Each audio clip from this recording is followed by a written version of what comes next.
back to Much More Grid. My name is Andre. How's it going? It's the 19th of November, almost the end of the year. How's everyone doing today?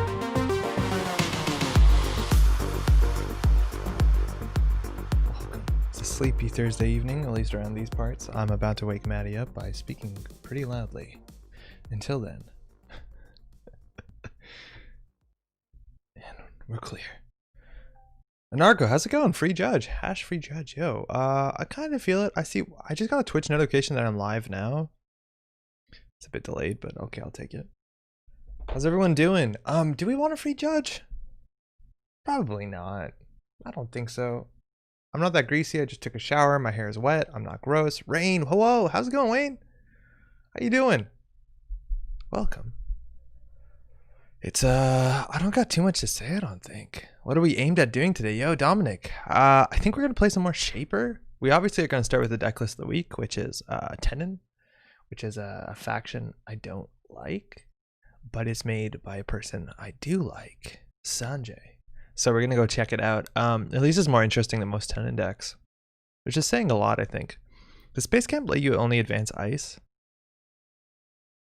on a card? That's interesting. Should I go on Twitch instead of YouTube to watch it? It doesn't matter. It really doesn't matter at all. I need to implement it so the chats are merged so you can see what other people in the other channel are saying. But technically there's two communities, the people who watch on Twitch and the people who watch on YouTube. As far as things go, they're like, probably, I think Twitch chat is a bit more active because that's kind of more what Twitch is known for, like engagement, stuff like that.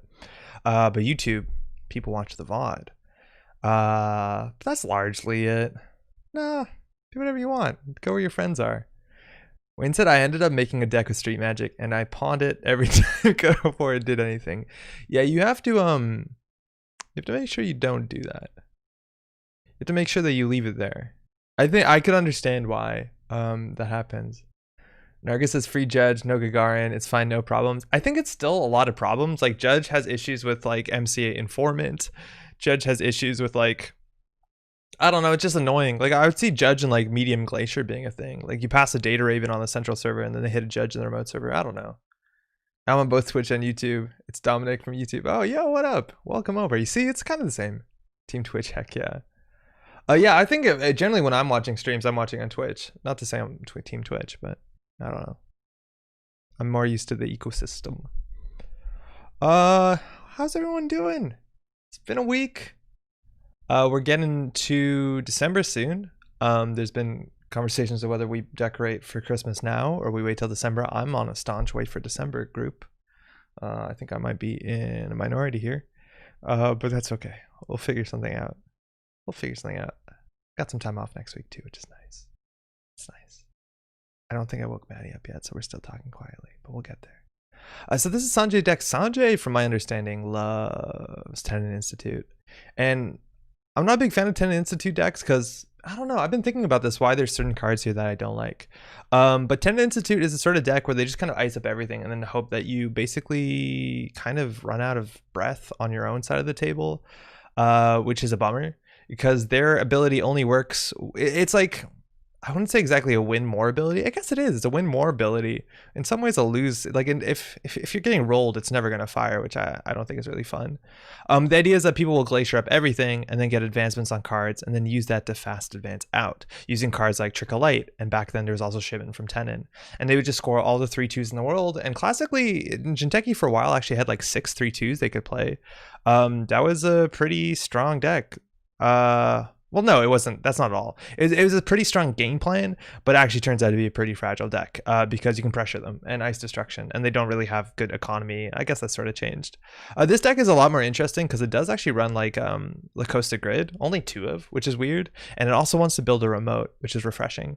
It also runs Space Camp, which is cool. Because then you don't have to protect archives and you get advancement tokens, which I realized don't have to be only on ice, which is kind of really cool. The fact that you can put that on your, and I'm surprised that they're not running Biovault in this list, considering it's so good with the Costa Grid. There's also some fun stuff like an offer you can't refuse, which is actually kind of really cool because I don't know. I feel like this deck can get to 6 points. Well, kind of. I guess you could score like Philotics and Yagi-Udas to get to 6 point and use this as a 7th point. For what it's worth, I think this card is actually pretty solid in a 5/3 Jinteki Glacier deck. that runs only 5/3s, and you run 2 of these. Because I think it's very possible in the early to mid game, basically at any point in the game, it's possible to create a circumstance in which the runner running is going to be so bad for them in terms of like blowing up a window, or is going to be lethal. And I actually think this card is really cool as a sort of echo chamber in Jinteki, the sort of like 1 pointer if you're running a deck that only runs 3 points, which is cool if you run Obokata and Punitive and stuff like that. Anyways, this is interesting because in theory, if you get them to run archives, they have to access, right? So then you hit the space camps, and then you can actually like fast advance an agenda out, which is kind of cool. I'm gonna catch up on chat real quick. I mean, those lights behind you look like Christmas lights already. They basically are. I think they're sold as festoons, I think. But yeah, I don't know. I think color is the difference, right? My brother gets real annoyed if he comes home from Thanksgiving and sees Christmas decorations. Yeah, I'm that sort of wet blanket. I feel like there should be a time and a place, and if this starts bleeding, like people love Christmas, they want to start Christmas sooner, but the sooner Christmas starts, the less cool Christmas is. Andre, you have fairy lights behind you. It's fine. It's fine. Yo, Giles, how's it going? Hey, Andre. Hey, chat. Tenon is neat for teaching people the game and encourages the runner to run all the time, which is probably correct. I think that's very true. Like whenever I like to teach the runner a runner, teach somebody a runner, I will always bring up aggressive decks. Like I love giving Gabe, because Gabe says like, hey, there's a target every turn, go get something done. And I like that a lot more than maybe like teaching with noise, where it's like, you can sit back and build viruses, don't do anything when noise is the thing. I've never gone to this ID, and I don't think I ever will. Yeah, it's like, it's kind of the sort of thing, like, I think that's one of the great things with Netrunner is that it's like with most LCGs or CCGs, is like there's ways to express yourself, and people pet deck Tenon. It's their thing. Sanjay's been playing Tenon for World's Top 10 in 3 years. Like obviously Sanjay loves Tenon. I don't think it's tier 1, but it's interesting. But the whole like turtle up and hope your opponent shits the bed. I don't know. Yo, Artem, watch your Arkham video, and I'm intrigued. Yo, Arkham's really great. It's really good. You should look into it. Kinchin, how's it going? I'm playing Greenhouse fast advanced traps at the moment with tempo damage traps. Greenhouse is the one you flip, right? Or is it the 4 advancement? I never know. There was a place I worked at where we put Christmas decorations up on time, but that didn't take them down for 2 months after. That's arguably way worse. Christmas hype train starts now. Sorry, those are the rules. Adam's the best runner to teach because you have to run. I think Adam actually is kind of a bad one to teach just because there's way too many triggers, right? Like you already start with 3 cards on the table that have nuanced text because they have top and bottom text generally. Then you have to like, I don't know, there's just so much going on at once that I definitely wouldn't teach with Adam, but I understand where like having to run is good. Are we getting a fancy college shirt presentation today? Yo, what's up, Vincent? No, I just put a shirt on today because I felt like I was wearing too many t-shirts when I was at work. Gabe is best to teach every term at NHQ. Yeah, Gabe is really good. I used to teach with Leela a fair bit, and she's kind of fun because she just kind of like, I guess you can play defensively, Leela, but she makes you feel like you're scheming, which is really cool. And she has cool turns where you feel like you've done something smart. Yeah, Los is okay. Reyna's okay too because you want them to res 1 ice a turn. Stuff like that's pretty good. I feel like Gabe is really good. Yo, VK, what's up? For what it's worth, actually, just a couple days ago, I hadn't played on table Netrunner in a long time, right? Because we've been doing mostly this. So I saw him on my shelf of board games. I saw like revised core set. I was like, yo, Maddie, do you want to pick up the revised core set? And we'll just open it and play. So we opened it, and there's, you know, not too many cards in there. It's actually pretty easy to build a deck. You don't have to choose agendas. You have to play every agenda that's illegal to you, I think. No, maybe not. Maybe you don't. Maybe you don't play a false lead or something. If it's in there, I forget. So you basically put that together, and we were playing like Gabe versus Wayland and like Jinteki PE versus Reyna. And while I think there's some pretty noticeable issues when it comes to like some of the ice that's included in the game, and that's sort of like very small system. Like I just think Mimic eats everything besides Archer and Ichi in the whole box, which is ridiculous. It's real fun. Like it was good pick up and play. Like we just got it. We didn't like, it's easy to understand what your deck does. The decks are obviously not very powerful. There's a lot of clicking for credits, but like just that ability to pick something up, put it on a table, and we were playing in 10 minutes. Fucking ace. I haven't done that in a while. It was really cool. I would do it again. Revised Core is only physical Netrunner I still own just for posterity. Oh, no way. Cool. Leela feels smart until you randomly rip 2 agendas off R&D in a row. Then you feel like a genius. Hey, this is a Masscom deck. I'm not sure I didn't expect that out of Tenon. Yeah, so Masscom is where the conversation on this deck changes for me. Out of things I don't like I really like what Sanjay's doing here, but this is one of the cards that I get so frustrated with. And I don't know why. Now, Red Planet Courier's Biotic Labor into like a government takeover, I think that's a big reason why. But this deck isn't doing that. But this is just an economy card that just gets you money. It gets you money. There's almost no way to interact with it. It plays on 0. And it's this sort of inevitable money that's so frustrating. Like all other economy cards in the game have some sort of counterplay. And the counterplay to this is like basically trash ice or remove advancement counters. And that's such a niche way to do with it. And even with 2 advancement counters, this is a really good card. And then you get to those frustrating decks where all they do is like ice up, ice click credits, ice click credits, and they have like so few agendas in their deck because they're playing government takeover, and it's like so high variance whether you crush them early before SSO gets like spun up, and then they play this and they gain 18 credits, and then yeah, fucking I'm so miserable.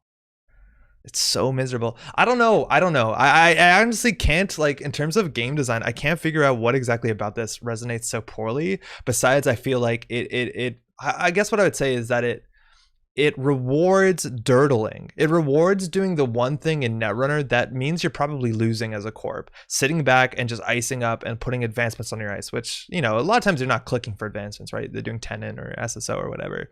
But it rewards you for that sort of play that I don't think should be rewarded in this sort of way.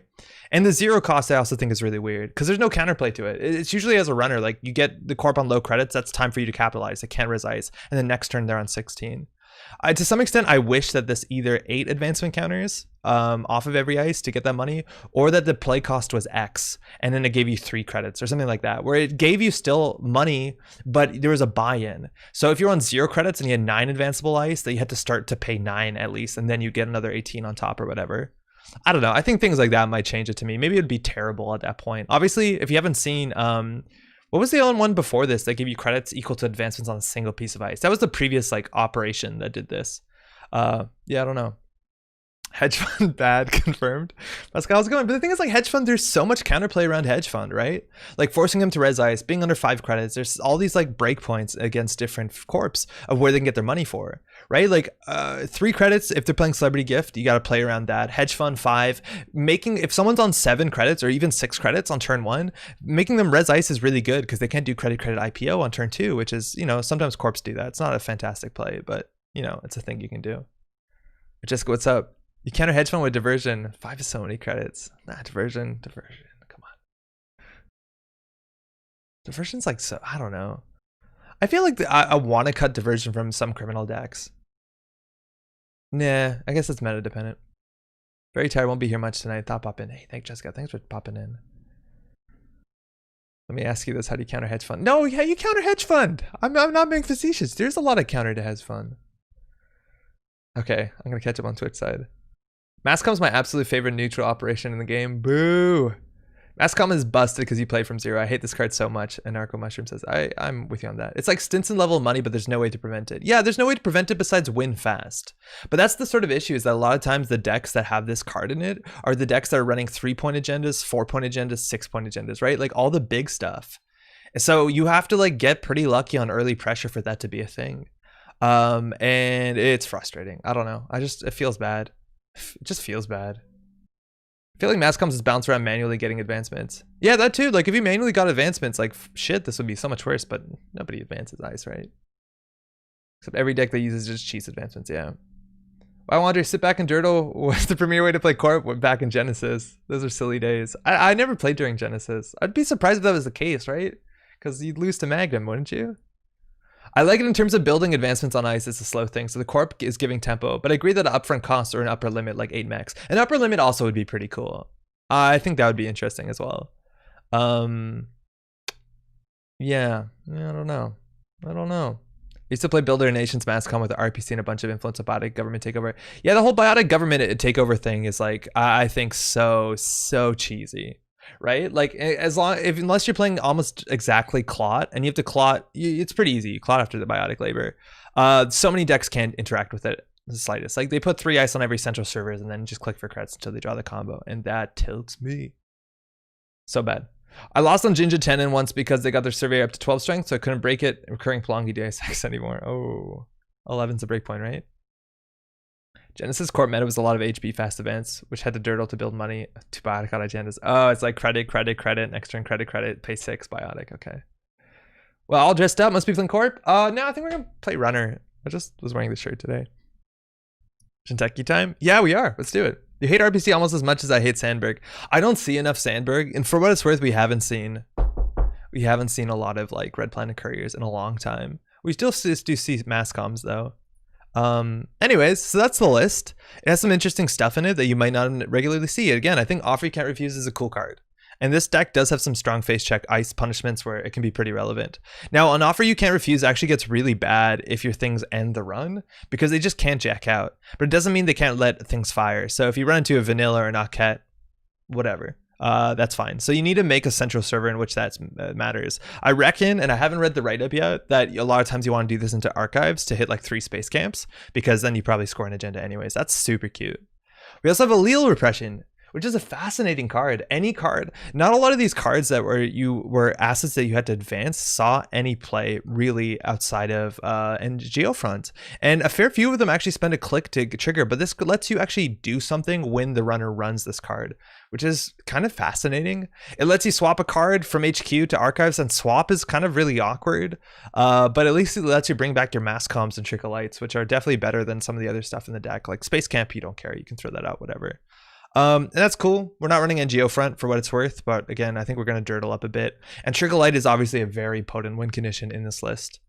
I'm also surprised that we're playing Marcus Batty as opposed to something like Biovault. Biovault does say end the run on it. It also is really good with our ability and Lacosta. And Lacosta is only a 2 of, which also is very strange. But I think we might want to like ice up Centrals first. I don't know.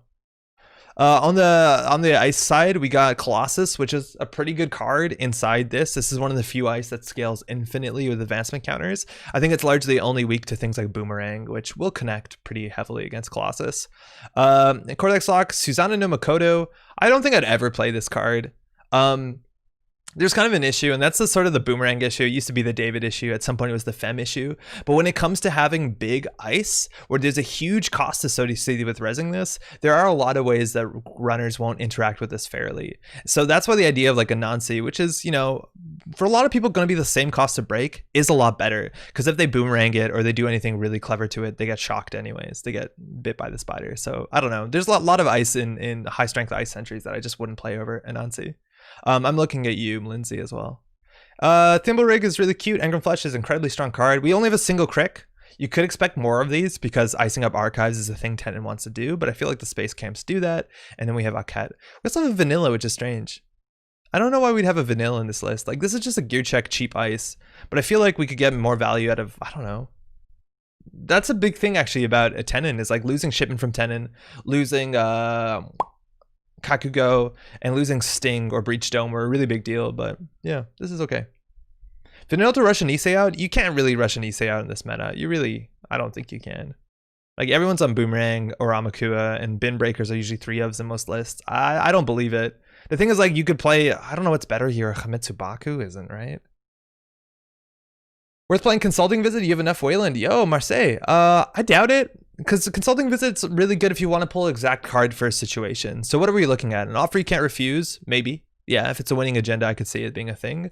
But you don't really want to, like, you don't want to do Trickle Light. So it would just be mass comms, if anything. And we already have 3 of them, so I don't think it's necessary. But that's an interesting observation, looking that we have that much Wayland stuff, so we could play it. I don't know we have a high enough impact ops for it. Susanna was always also better when there was more Archives punishment. Yeah, Susanna was better. Like, Susanna did see a lot of play back in the day, and the only reason, when she came out, the only thing that you could really do against her was Fem, and I think David came out maybe a bit later. But she did see play in the old Replicating Perfection days, because she was very, very strong. And she does have a pseudo and the run ability. Yo, Port Valley, how's it going? Marseille also says, I love Sandberg, but I'm glad it's not consistent enough to show up in the series meta because it's so painful to play against. Yeah, it really is. Y'all, Joey May, what's up? Good evening, man. How you doing? Just because I'm behind and just reached the part where you incorrect about mass comms, I just say, and it's like an upset face. What were you incorrect about? Susanna's bad. Yeah, Susanna's bad. I don't think we're ever going to feel happy about resing this for 9. You hate RPC almost much. Excuse me. Yo, Baza, how's it going? Happy Thursday as well. Nice shirt. Thank you. Thank you. This is actually, this shirt, it's hard to tell because of the light, but this shirt was actually part of a year ago. I dressed up as Ned Flanders, and this is the pink shirt that goes under the green sweater. And so it's just like a nice shirt I own now, which, boy, he's a fancy boy with his one dress shirt. It's not even a dress shirt. Like what? They call this an Oxford?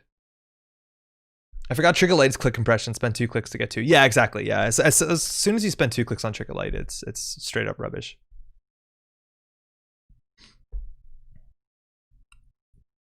But hey, shout out for Sanjay. Like Sanjay did, I don't know, I assume relatively well at Worlds with this. Oh, it's not in a row, he says, but yeah. Technically the best Tenon in the world, and I'm not surprised. He's been playing, I think, a fair bit of it. Phoenixian Return. I also never remember how many N's is in Tenon consecutively, right? I always think it's a single N. That would be to 9, I think. It's also weird for a deck that's meant to be so dirtily and wants to ice up both centrals and the remote very heavily. The fact that we're on 16 ice is also kind of surprising. Now, one of the worst matchups for Tenon is Ice Destruction, right? Because if you like punch a hole open in a server, let alone trash their advancement counters, they're at a huge disadvantage. So we're just looking about, basically it's Anarch at this point, like Hippo. Leela can be bad if you don't get your ice rezzed, because Leela will bounce your ice with all your advancements on it. And we want to put a lot of advancements on some of our cards. Let's give it a shot. Give it a shot.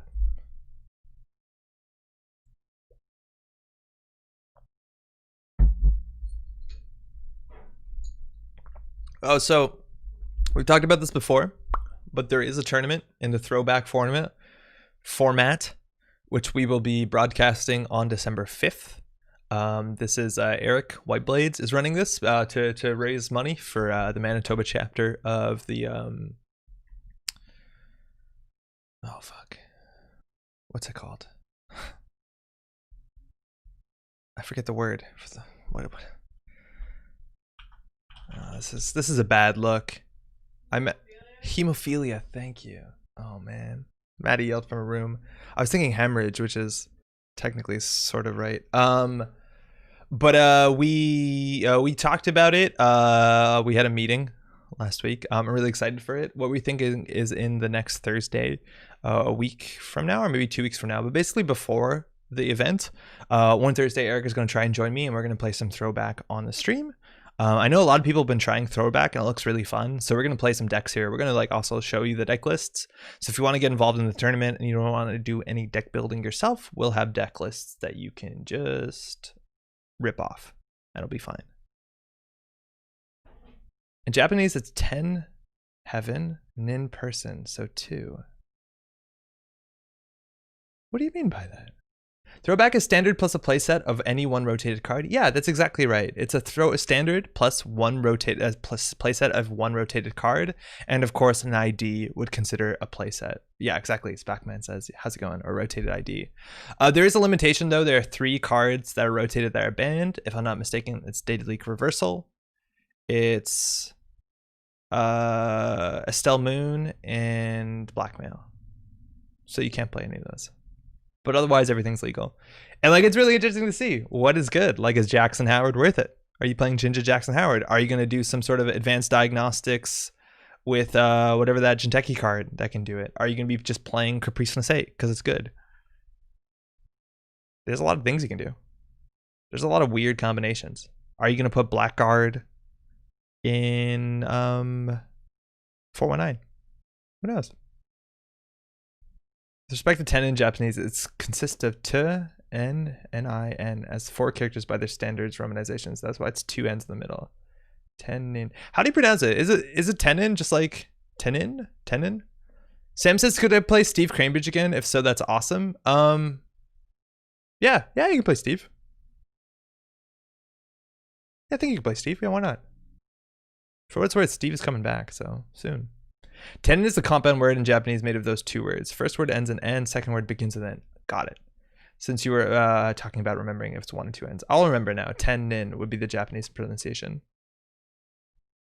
Maui, what up? Is Jackson worth it? You know what always is? I honestly don't think it is. There's a chance. There's some decks that can use it better than others. I think Jinja Jackson's going to be kind of wild. I don't know if that's worth it. Like, there's other ways to do that, obviously. But Jackson's not a bad card. Tenon. I is always an E sound. Tenon? Tenon? Wait. Well, Neen. Sorry, Kinchin says. Tenon. Have I been saying this wrong the whole time and no one's corrected me? Yo, Parallel, how's it going? Andre Chad, happy Thursday. Yo, how's it going? How was your GlitchCon? That was last week, right? Did you watch it? There's 18 games. Nobody wants to play against Tenon. Ugh. Lol, no, just give me dinosaurs. That's a good point.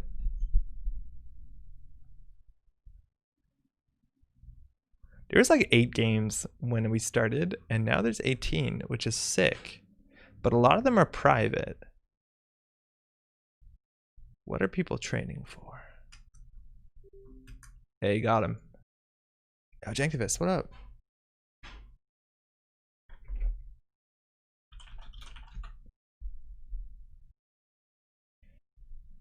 Okay, Val. She wants to run. I guess everybody wants to run. Our opening hand, we have a Nisei in hand, which we can't trick a light out.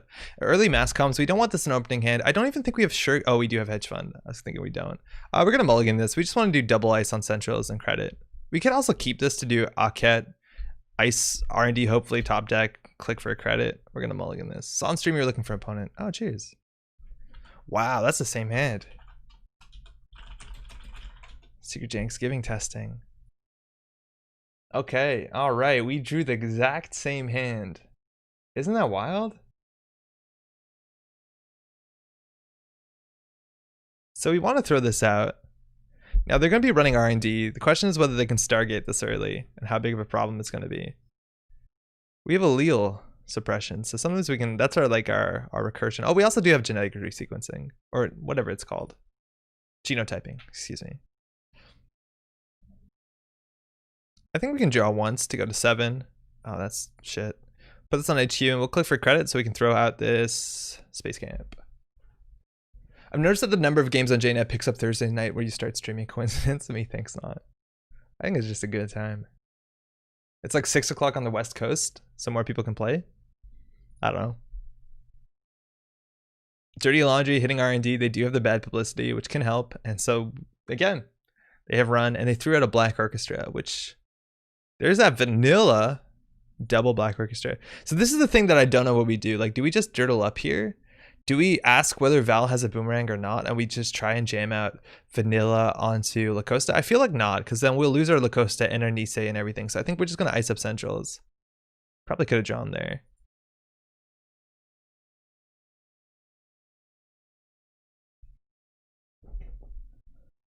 Sick. So they made a run. We got advancement anyways. We'll put on the Aket because once this has 3 advancements on it, it's way harder to deal with. And now they have to decide. Oh, we only have 16 ice. This is an issue. This is only remote server. We can't actually advance this vanilla. So there's a chance we wanted to advance this so that we could advance this one manually just to get more value out of mass comms. I don't know what we do here. Like, this is a really clumsy hand. We can draw for ice. That's okay. Cortex lock on remote obviously isn't fantastic, but it'll do in a pinch because this is a fair bit of net damage. They've not played any IFAD worse. Space Camp requires an ice that can be advanced. No, you can do anything, Space Camp. It hits any card. Oh, I see what you mean. It's a card that has to be able to be advanced, so we can't advance the vanilla. Yeah, you're totally right. They did a run. And this card, you can advance anything. Cortex lock will just kill him? Nah, it'll do like 4. Oh, we didn't scroll the chat. So they threw out the MK Ultra. They threw out a Hunting Grounds, which shouldn't matter in the matchup. And they have a paperclip, so they have access to all their breakers. So I think we're immediately going to be in a problem, especially because we're gonna get HQ pressure on us. Is this manual? Oh, I should have done that before. They didn't run though.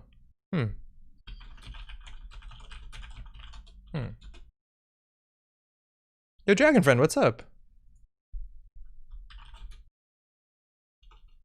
What is it? Counter, add 1.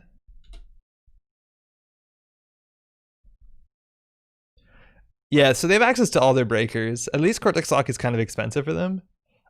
We could, in theory, hurt them a fair bit with Marcus Batty on it. But I feel like we're doing so much into this. Like, this just feels bad. I just don't see how they're not going to hammer Centrals here. I've been playing some since I caught the end of your last streams. Yo, so much has changed. Since last week?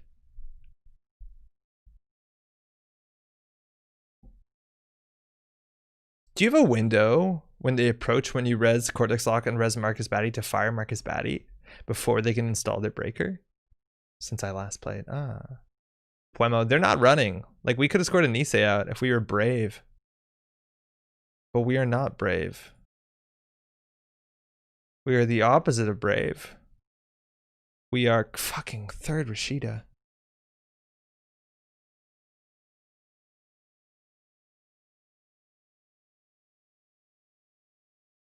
I don't know why they're not. I guess they don't want to run, but they should be. Like, what do we do? Click for credits? We could have scored here. We definitely can still score here without rezzing. So they hit the first at worst. They have 7 cards in hand. When it's single, like, this could be anything. The only note is that this is a real advanceable ice. But this could be anything. We want to get another advancement on here because HQ pressure should come down. We fired Rashida and it's like turn 4. We haven't done anything smart. So everyone looks like an agenda. Advance the Alket for trickle light draws. Yo, Brick, what's up? Yeah, I think we're going to advance the Alket next. I just wanted to spread out a wee bit. Earthrise. I don't know if they're running this turn. Why are they not running? So we'll score the Nisei. That's obviously very good. And we'll have a click to spare. But now they're going to trash this. Fucking hell.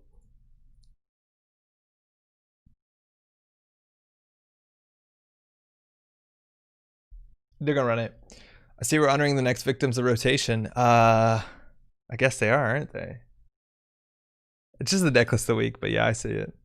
I had to step away for a minute. Do they have all bin break? They have everything. They have access to all the breakers. And of course they're going to run here. Because they have all the breakers. They had first since turn 2. We can Marcus Batty them for damage, but it's not really that good. Fire Marcus? Can we fire Marcus now on approach? I feel like we could. Oh. I've had worse Stargate. Okay, that's good.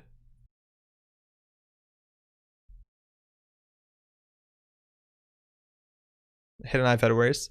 So you're gonna overdraw here. That's 3 more damage.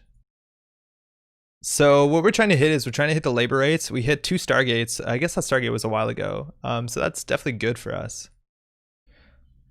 Beats losing them to trash and not get anything? Well, it depends how much, because we actually spent money and they'd spent nothing. And they didn't mind taking the damage. The thing is, it was random damage. And obviously we lost that. And they made a successful run as well now. So now they can just run this anytime they want to make a successful run. So we got to set up for a trickle light. So I think we have to like manually advance the Yaket or something. There's another moshing. They're going through their deck pretty fast. And we have to watch out for the rebirth. Like as soon as they rebirth into Omar, holy shit, our ability is garbage. Right? Because then we have to actually ice archives. It's just a matter of time. There's a labor rate. I imagine 2 Stargates are going in. And that's going to do poorly for us. Like we have a vanilla.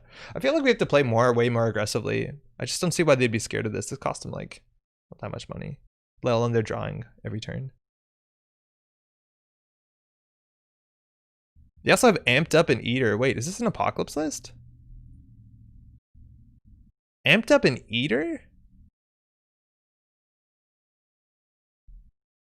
This has Apocalypse in it. There's a Trickle Light. Yeah, there's Aesop's too. Yeah, the double Aesop's I think was such a bigger deal. I don't know why we didn't notice that.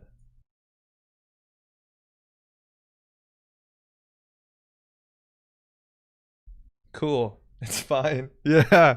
Yeah, it's fine. That's why they weren't running. They just are going to wipe everything anyways.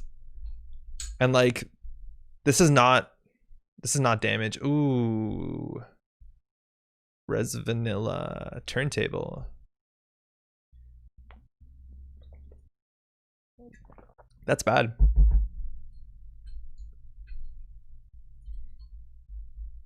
We're going to risk it here. We won't risk it when they run HQ. Because the turntable will take away our Nisei with the token. There's 7 influence and heap, so maybe 2 APOC. I think it's more than 7, right? 2, 4, 5, 6, 7. No, exactly 7. Yeah. All right, so this is a bit harder to deal with. And it looks like you're going to APOC assist this turn, which is cool. We'll use the Nisei counter. The Nisei counter is the best thing we have against APOC. This also gets an advancement token. So they can't break both of these subroutines. You have to pay 4. And we get a credit. And we put an advancement counter on something. It's a mighty fine vanilla. So we're going to be APOC next turn. But at least they have no money. There's a chance they won't. You're right, they could have amped up into APOC, but I just don't think they have the credits.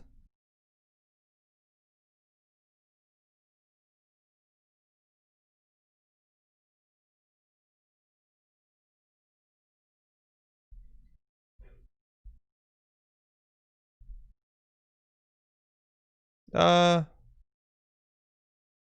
don't think so.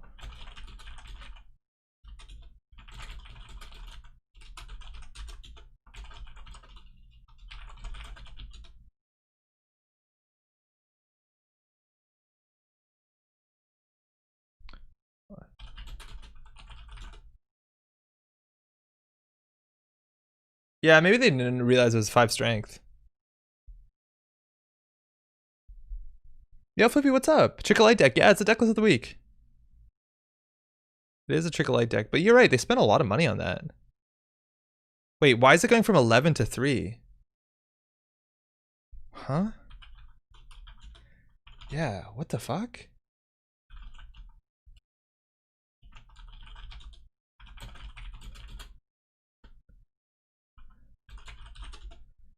Weird. Okay, they do have the money.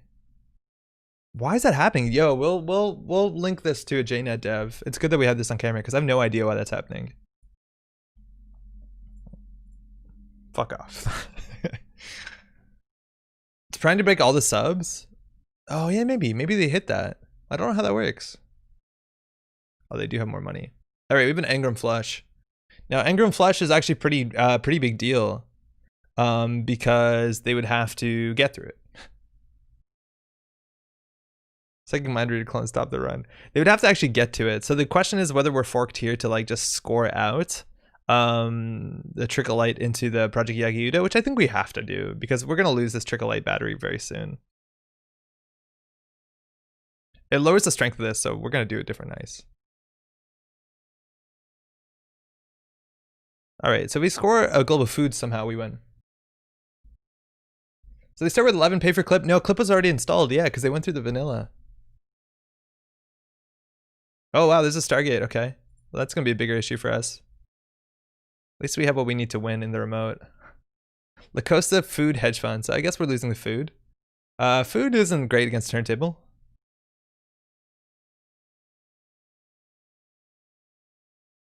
So now we have to, so trust the vanilla and they're just going to run back. Wait, what? I trust La Costa and they're going to run back. Yeah, that's fine. Looks like it was double firing on Curious to the 12 credits that go to 0 when they hit it. I think it paid 4, break all, got partial break, paid 4 again. Yeah, it definitely, it looks like it broke twice because it tried to. It probably hit the break all button and it panicked. Okay, so this is obviously our weakness. If we draw, we get an unknown card, which is probably worth doing. That's relatively strong.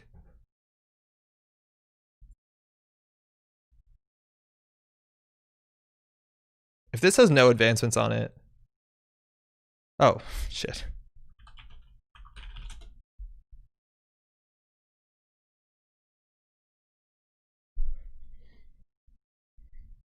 Right? Like, in theory, we can get a free advancement token on it, which we can pop when they run archives to pull back, I don't know, Trickle Light, I guess. Yeah, this is Sanjay's deck. Yeah, totally. Not hedge. No, we don't really need hedge here. Like, we don't need the money. Like, what are we doing? We're resing an Engram? We can still hedge after that. Yeah, I don't know. I see a lot of players who will just play hedge or play IPO because they have it in their hand. You don't need it. And like, this is a card in their hand that isn't trashable and isn't an agenda. This also forces them to do something else. Like if we just play hedge fund, they'd be like, okay, well, there's no threat on the board. And now we're forking them between putting pressure on R&D, going for the apocalypse, and checking the server. Good teaching moment there. Yeah, no, very much. Like, you don't need money. If you see money, it's not always good to just take the money. Now, the only thing that in theory this could threaten, if we were on more credits, this could threaten and like they could play around our ice. Like maybe that's an Anansi, I don't know. They have to break this, otherwise we call event, right? We hit the apocalypse. Yeah, see, this is 6. Fuck. This is 1. It's still a Stargate. Mask comes, Allele mask comes. Okay. That's alright. Allele's only a hedge fund at this point anyways.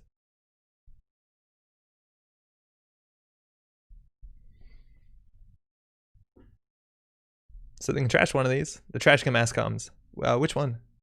The top mask comes. Oh, JNet, you're so clever. They won't have the money to trash this thing. I don't know why they're running with it 6. Oh, sorry, because they have no MU. That's why. Never mind. But they have to break it. They don't have to break this. They don't have enough dough to run again this turn. No, they don't. We're going to hold off the apocalypse for a bit. Like, this is still, what, 6 credits outside of the bad pub. Because it weirds me out. I guess we'll never see what it does.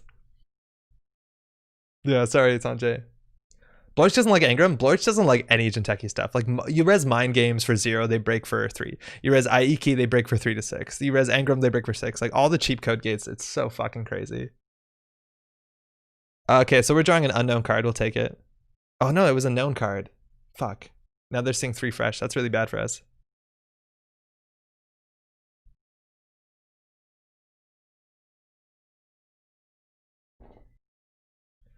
We could do install advance and basically flip it for any card in archives. What's the best card in archives? Like, Marcus Batty doesn't do much here. Marcus Batty on R&D is a bit better. The Costa, like, the fact that the Cortex log is on server 1 is so bad. Like, we can never get an advancement counter if they just want to spend a click to run that, which, you know, they can't always. I don't think the Leal's right.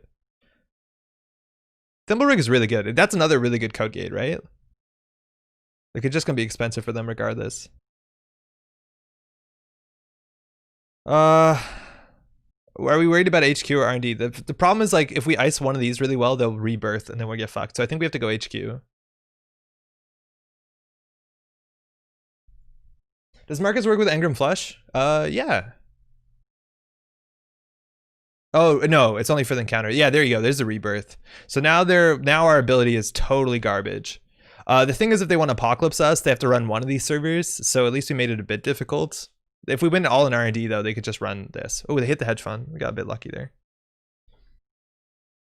I mean, if you fire Marcus during the encounter, it should. You can't fire Marcus during the encounter. I don't think you have a paid ability window. No, I guess maybe you do. Maybe you do.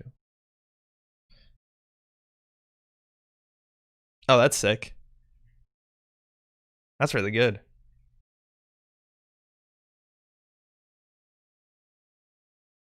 That's the best ice. Right when the runner breaks the same window, you actually do? I didn't realize you did. That's a big deal.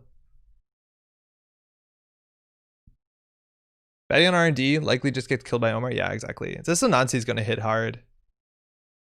Like, now it's really expensive. It's a 50-50 to hit an agenda on HQ, but like, there goes all their money. So what are they going to do? The problem is, like, we don't have a scoring remote. Yagiuta, that's fine. Ish. Yeah, Nancy on Archives is good, and this is where we can mass comms out. And they're not going to be able to make successful runs, barring, of course, a stupid Cortex lock. Unfortunately, also, Colossus isn't good in this matchup. It doesn't end the run, and trashing their stuff isn't that big of a deal. We could offer You Can't Refuse into the Anansi, which would not kill them. Oh, it would do 4 net damage. They've played 1 Avid worse, so it doesn't seem amazing. Trashing Stargate's okay. They have played Labor Rights, they have another Labor Rights, but like, it's not amazing. Like, playing 6 and then having, I don't know. I think we're gonna draw. That's a good card. That'll help us. Just play mass comms over and over again. This also has a chance of just putting garbage into the archives, which is good. So we can advance a card that can be advanced, which is not really an option here. So I think we're just going to do credit. We don't need more than 3. Getting rid of APOC is worth? I don't know. Maybe? I think they'd just give us the point. Let alone we can't really afford it. Like now it's a bit different, but we can't really afford it that easily.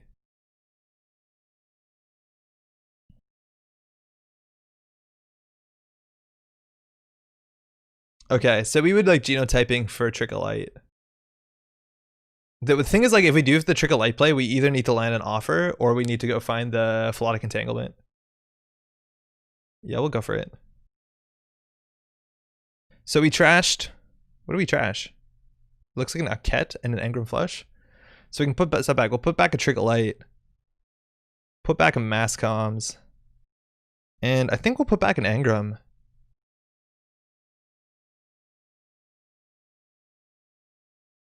Oh, one more. Oh, we're spoiled. Spoiled. Absolutely spoiled. I think Batty is really good in the matchup because of Apocalypse. But we don't need more than 4 credits. So we're just waiting until we top deck a Trickle Light. Offer this turn to can't break an Nancy fully, which will hurt them. I think they could. Oh, yeah, right. This is a thing still. I forgot this wasn't that expensive. Yeah, we needed a Colossus on this. Paladin paperclip. Holy shit. They don't even have the APOC.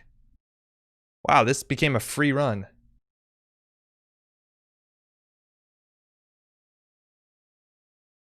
Space Camp Nisei. I wonder what we're losing here. I think it's difficult for them to pick it up. Now, we did just use our genotyping, and we have 2 alleles in the bin, so I think we have another genotyping. The thing is, they know we're not drawing it. Influence count on them? Okay, so they're on Rebirth, so that's 1. The Hunter Grants 2, 3, 4, 5, 6 on the pawn shops, 7 on deuces. I think that's all we've seen so far. Assuming 2 Apocalypse, 8, 9, 10, 11, 12, 13, then they could be on 14, 15, 2 more deuces. So we lost the Nisei. They're gonna drop, and liberate. So they have mucho money. We know they have 2 paperclips in their hand. And we have a Space Camp.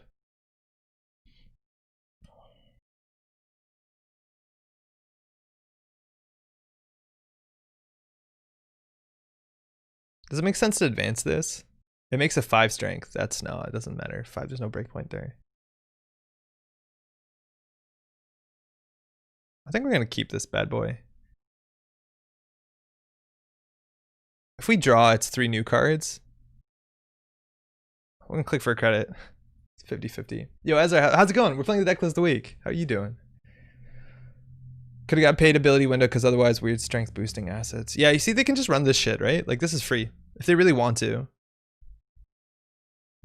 Which, you know, it's kind of a waste for a click from them, but they can always do this to deny us. And we can always just advance our shit. Like, it doesn't matter. We don't need mass counters as much as we're on mass comms. We just need enough to trickle light out. Unknown card.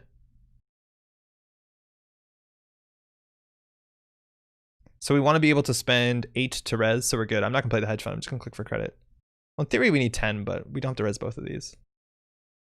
I'm good. My birthday was this week. It was pretty quiet. Ah, happy birthday, Ezra. Congrats. I guess congrats is the right word. I feel like an alien. Saw Space Camp there. That's actually kind of fun. Hope you had a good one. Usually have to practice Thanksgiving for my party. So this is interesting because they hit it early. Normally it doesn't matter. Like, you can just let this fire because you don't care about your breakers. But that's why having the paperclip here is cool, because we can always, or vanilla here is cool because we can thrash the paperclip and then force them to reinstall. It looks like they could APOC this turn, and we're gonna have very little to show for it. So right now we're keeping an eye on the cards in hand and money so that we notice when offer's fatal, right? No, offer will almost never be fatal. Engram Flesh into Nancy can be fatal, but at that point it's never fatal. You can refuse it, right? Like, if it's fatal, it gives us 1 point, but I think we want to wait until we win. Like, we want to not get APOC'd first. That's our primary condition. Getting a 5th point, I don't think is that important. Wow, breaking all of it. I still think they have the money for this. Wouldn't you trash Stargate here? No, it doesn't. Stargate still fires. Like, I think they're going to APOC this turn. It gives us the option, though.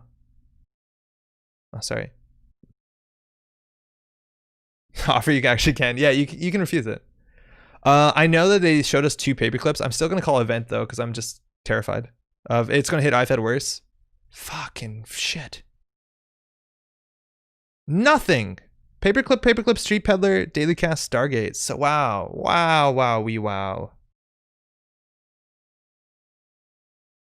Yo, Andre, happy birthday as well. It's my sister's birthday on Monday. Flush events that can APOC. I think that was what we chose. Apparently, it's not good. We probably lose here. Global food, genotype, and trigger like good game. And that's the thing is like we don't have a game plan. We just wait to lose unless we can aggressively jam. But our remote is so bad. This doesn't matter now that they have infinite money. Good game. Maybe Apocalypse doesn't exist. No, it 100% exists. If it doesn't, I will be so surprised. But yeah, that's why I don't like this strat. Like you sit back and you hope that they flounder while we're not forcing them to do anything. Like if you don't force them to do anything, and sure, I think a big part of that is that we have to ice up the remote against Omar, which is such a big deal. But and our remote server is garbage. I just don't like letting the runner control the game. Like that's never good. You should be always pushing stuffing. So yeah, they have 2. It's in the bottom 7 cards. Whether that's unlucky or lucky, that's kind of your own depiction. But it didn't really matter. Without the APOC, I still don't think we have this. Like we just can't stop them from hitting here. What F are the amps for? Sometimes people play amped up because it's a good card. Sometimes they play wanton destruction, which is kind of risky because you have to play the amped first. But I don't know. Yeah, I think so. Yeah, I can't keep you out. I can't keep you out. And even if we got all the extra advancements in the world, we still couldn't have won the game. It had no impact on us winning the game. Unless we had like Colossus in the remote and they're not on Boomerang or something like that.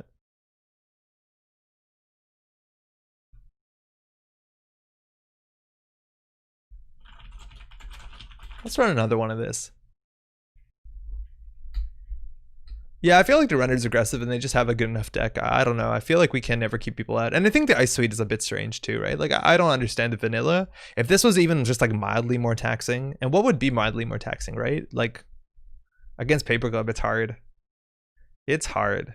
Maybe you just don't want to end the runs. Like, maybe you have enough end the runs. Like, even Enigma, I would rather run Enigma than vanilla any day of the week. Envelope for 4. Well, it's not so much the res cost. Actually, sort of it is, but it's the break cost, right? They break envelope for 2. That's not a big difference. Like, wait, what is envelope? Envelope is 3 strength, right? Good game, Janktivist. Yeah, envelope is not very good outside of the face. Yeah, they break this for 2. It's like so not that much better than vanilla, with Paper Cup specifically, which I think is still the most common factor. I gave up on Amped Up a while ago. It always seems to hit the card I'm planning to use clicks on. Yeah, but then you got so many more clicks to draw for another copy. Am I right? I hear you. When you used to have same old thing, Amped Up was a lot better because you could like, well, not that it's bad, but you could like Amped Up Apocalypse, same old thing Apocalypse, right? Let's do another one. Yeah, Envelope's not very good. It's no Kakugo, that's for sure. Ooh, X4 knows what we're playing. They were spectating the last game. Phoenixian return. Geist. That's an issue too, right? Because Geist invalidates a lot of our ice. The thing is, Geist might not be able to run every turn. This opening hand's like not amazing. It's not the worst, but it's not amazing. Like we don't want this early. Allele early is pretty bad. Market, yeah, no, we can mulligan this. Yeah, it's way better. Run Titanium Ribs and then you get to pick it, right? Wait, what do you mean? That's a way better hand. So this is the sort of matchup where like Susanna's so bad against Boomerang or Gabali or whatever. So we don't want to get account siphoned. So put this on HQ. Vanilla is honestly good enough in this matchup a lot of the times. I think we're going to push Vanilla. Man, Allele Repression, I gotta say, I played that in draft tournament and absolutely crushed. Don't think I've seen a standard deck. I love the fact that it doesn't take a click to use. I think that's really cool. It's absurdly expensive. I wonder if people are going to play it inside in sort of any Lacosta deck. I think Biovault is so strong. But yeah, it seems kind of cool. Kind of want you to play it, but I haven't built a deck since we got Uprising. Why not? Oh, responding to Titanium Ribs. Yes, yes. To Amped Up. Yeah, Amped Up, you can choose the damage. With Titanium Ribs.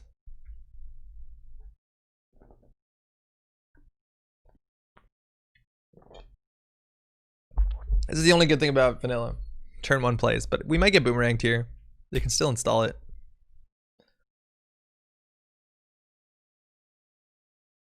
Yeah, like Allele Repression is like so expensive. Not only do you trade cards out of hand, but you have to pay for the advancements and you have to res it for 2. So every advancement is like worth 2 credits, right? And I know a lot of times you don't want to, yeah, okay, Boomerang, that's fine. Ish. That's a lot of resources to get this. Oh, never mind. Never mind. They bravadoed it. We look stupid.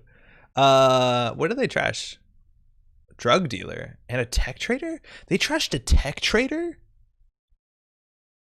The fuck? There's no recursion for that.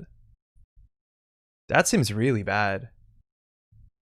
I would not want to do that. Okay, we're drawing for something to do because Geist gets stronger the later the game goes, and we want to do something now. Fortunately, we don't have it. So the next best thing, supposedly, is we're just going to ice up R&D, which is important against Spy Camera because we don't have any shuffle effects. So if they see an agenda, they can steal it. This at least forces them to come back with an answer. Seems like a bad trade. Yeah, that looks like a disastrous trade. Like, there's nothing it can be here that you care about besides Rashida. And Rashida's not that bad. Like, you already got your bravado money. And you had access to a boomerang for something that matters, right? Like if we're jamming at a Philotic there or a Yagi Uda, it's fine. Yeah, I don't like that. Second bravado, okay. So if we res here, we won't be able to res on HQ. No, actually we will, because we'll gain a credit. Yeah, this gets an advancement token. This is fine. They don't have paperclip, right? Yeah.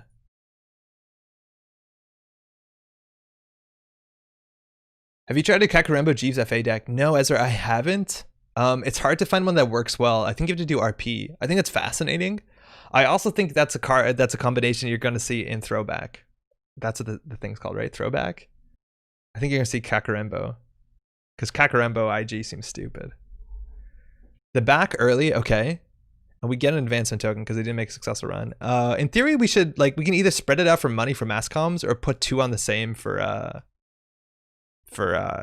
fast advance.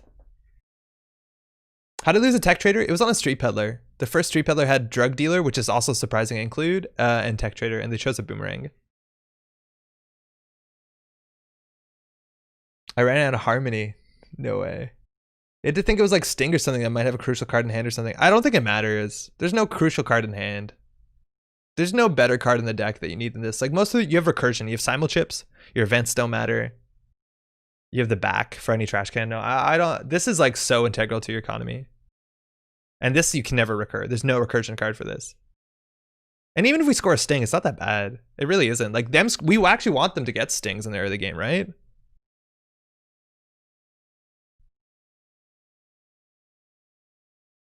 Gotta do something, sorry. This is gonna be bad, but I think we just do that. It's pretty rough. Whatever you do, don't put Suzanne in our case, which I've totally never done. I was considering it. Yeah, we shouldn't do that, huh? Yeah, we probably need that for server 1. The vanillas, for what it's worth, is actually pretty good in this matchup because they're gonna have to find their breaker, and I don't think they're on Mokua. Yeah, there's a simul chip. There's a drug dealer. I'm so surprised they're on a drug dealer. Like, Geist has so much draw, and spending a click to deny us an advancement counter. I don't know if that's worth it. I don't know if that's worth it.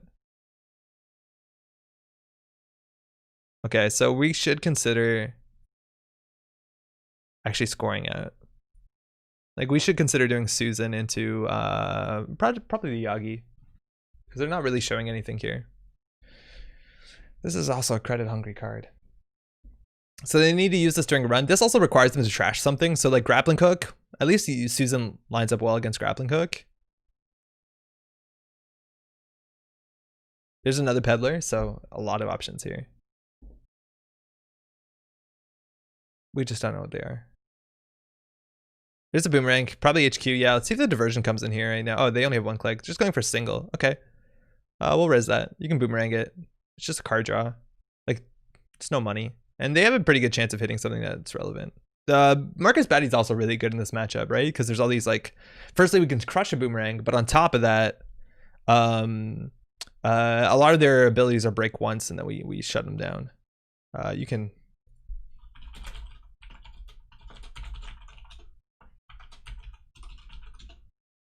This is manual. This is not automated. It's very hard to do this automated. But they used a hardware doing a run. Problem. Hit the Susan, nice. Shame that Yagi continued the non-Philotic 3-2 Jinteki trend of never being over advanced. Yeah, I think there's reasons why you would consider it. It's just you need to build a deck around it. Like on its own, it's not bad, but if you run snares, it's kind of really cool. All right, 4 credits. They still have the peddler. So I'm worried right now a bit about Diversion? Diversion seems like it's what they're setting up for right now.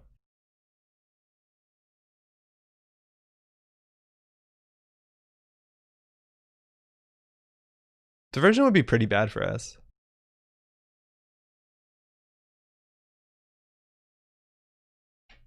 Okay. This is kind of a mixed play between everything. Built the weirdest geist recently. It was 50 cards, breaking enter, boomer, hooks, and fast. Sweet, with the beach party and game day. Wow.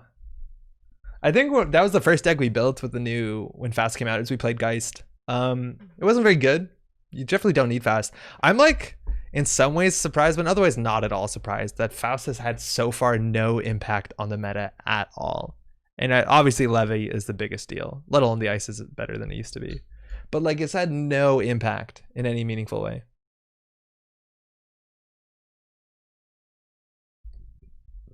On that note, we have to play more Max 99 because she can capitalize on that pretty well. And that's a fun deck. I think that's actually what Sanjay was also playing alongside this at Worlds, playing like a Max 99. Oboe existing makes Faust seem a lot worse. Yeah, but like a lot of Anarchs are running Imp anyways, right? Like, because there's no film critic, nothing like that, there's a lot of Anarchs that are running Imp and using it as a way to deal with like Oboe or any of the other defensive agendas. Bellona. Play Wu 99. Yeah, Wu 99 was kind of fun. I just love free card draw. Runners can get more value from the cards that they can from fast played abilities. Well, sort of, but like they always in theory could. Like the cards that Fast was using in Fast decks were always good. They weren't bad cards. The thing was like Fast was just so good back then as a one-stop shop, and card draw was so good, and cards as a resource were so easy to get back with Levy. I think the cards are just as good though. All right, there's cycle spy cameras. So like how much money did they lose off of not getting this thing here? Like they could have been on 9 credits now, probably more. 3-2 agendas. For every advancement over 3, put an agenda counter, do 1 net damage. Seems like obvious Jinteki project agenda. Why do you think they went with Yagi? Well, because I think that agenda would be terrible. Nobody would over advance it. And Yagi's actually interesting. It's kind of more mind gamesy as opposed to just like brute force damage. And back when Yagi Yuta came out, brute force damage was kind of an issue. Fuck it, let's over advance Yagi. Do we have a better play?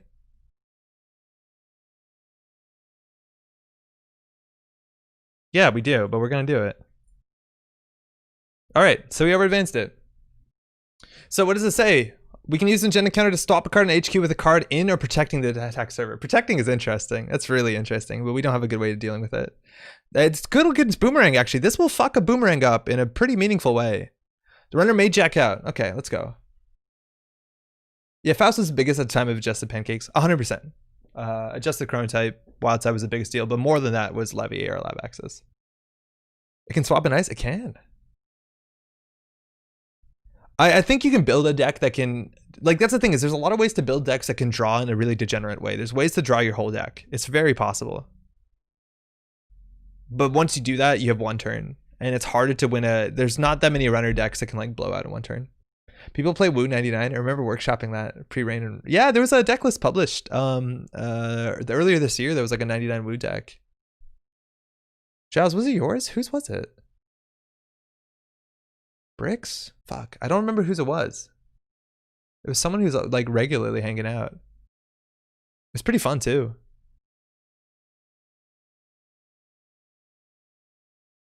No, of course. There's the masterwork. Okay, so I get some free draws or free installs. It wasn't yours. I forget whose it was. If you look up Wu decks that are like deck list of the week, you'll find it. It was a cool deck.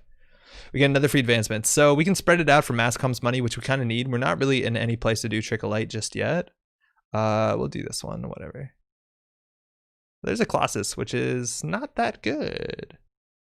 Big deck Wu is a lot harder now that there's no demons in the card pool. Demons? Yeah, well, it depends what you're doing. This deck list I don't think had MU issues because it was like pretty lean. It was about finding solutions that would go away. I do miss Egg Deer though. The problem with Big Deck Wu is it's annoying to shuffle your deck. Like there's a couple tutor cards you can play, like playing what's it called? Gachapon in 100 max. I'll just not do it because it's really annoying to do in person. If you know what I mean. Like it's just annoying to shuffle.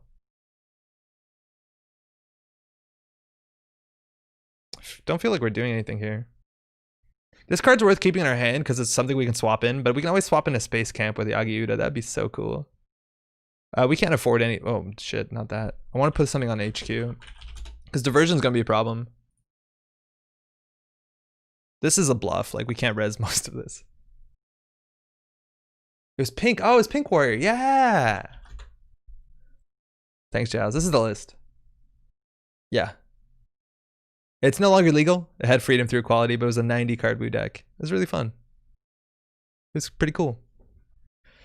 And they are bleeding money to Drug Dealer. And they have 18 cards left in the stack, and they haven't fired the back enough. This fires if they use a hardware, and using a hardware, if they have prognostic Q loop, that's the easiest way by a pretty big margin. They also are, we're not paying enough attention to what they know that we're drawing. Oh, so now they're hostaging. At this point, they're hostaging for a tech trader, which, wow, 2 of them are in the bottom 17, which is a bit unlucky. They did throw one out, but that is a pretty low tempo play, and they're on 0 credits, which at least means they Drug Dealer won't be a problem for them. But this is a really good Rashida. And we can not score an agenda here. No, we probably can, actually. Yeah, we will score an agenda.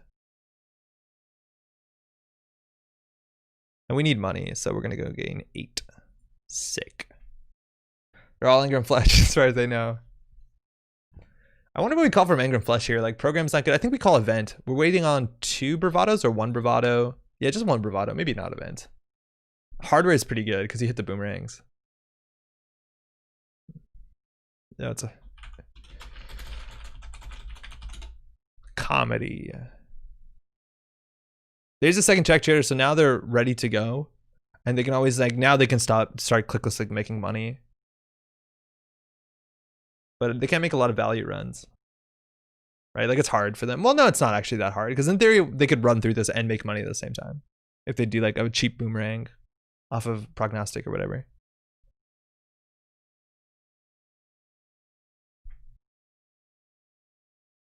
Yeah, Marseille, your deck sounds more like a professor deck, right? Where you want to install a lot of stuff and keep it around.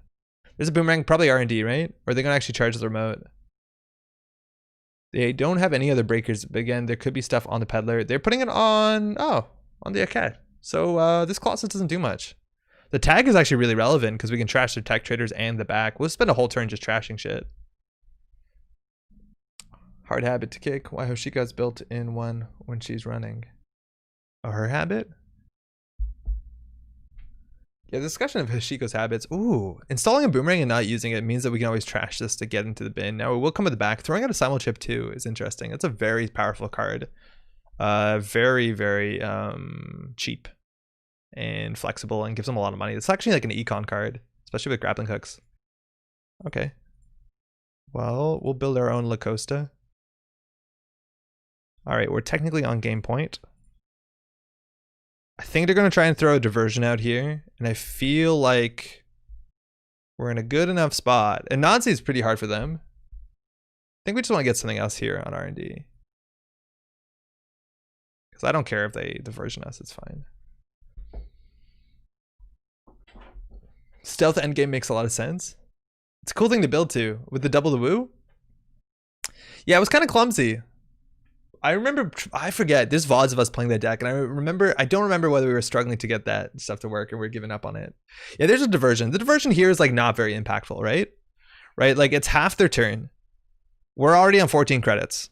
They will make a successful run unless we baddie them, and I think we will baddie them, but yeah, I don't know.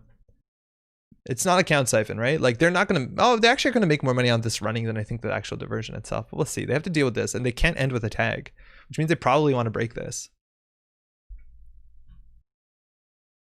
Live the dream and put allele in the remote. We did in the last game. I honestly don't know what we'd allele here. Like we've seen no fast advance pieces. Like what are we alleleing for? Hedge funds? I kind of want to allele for Rashida just so that we have a way to use our Yagi Uda token.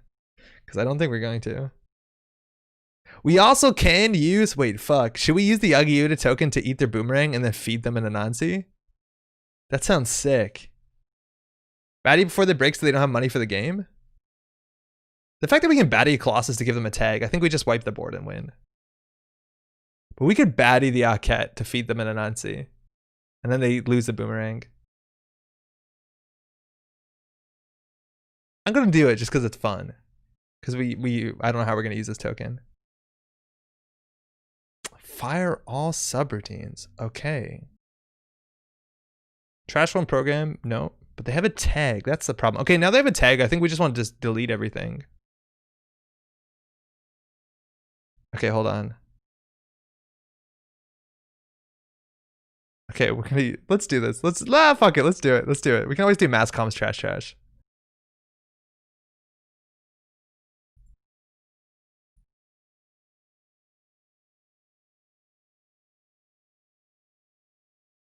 Sick. I don't know whether they can jack out or not. I actually don't know the timing window.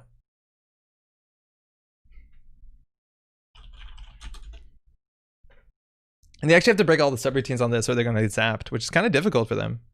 We don't have Marcus Batty money. I think they can jack out here. We don't have Marcus Batty money. If we had Marcus Batty money and they continued, we can maybe kill them if this 4 net damage lands, and we do. Oh, technically it's never 4, right? Like it's usually 3. Oh no, they have no money to pay through it. Wow, jacked out. Damn it. Oh, because Yagi says they can jack out. Oh, totally.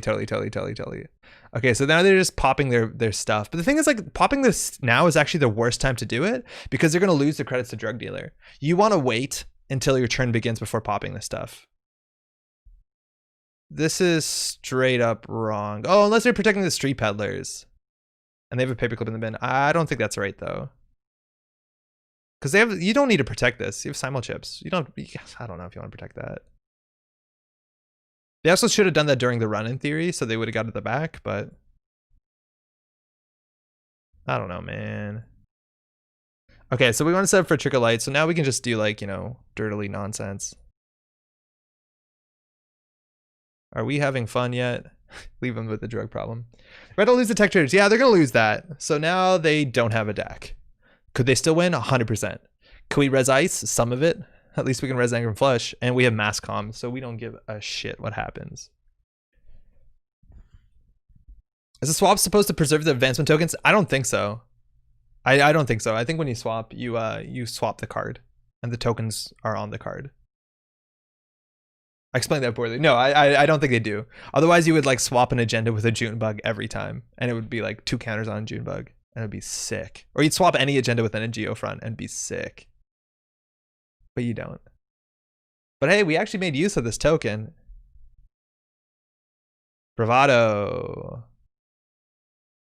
And the boomerang's stranded now too, right? Like they can always overinstall, but it doesn't have a target. Tokens fall, of course. There used to be a card that lets you swap that kept tokens, if I'm not mistaken. I might be mistaken.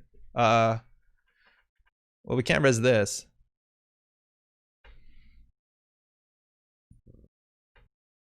What are we building today? Yeah, we're gonna be building some Shaper nonsense again. We had a lot of fun last week. I want to try something similar, but with more absurd win conditions. Fire all?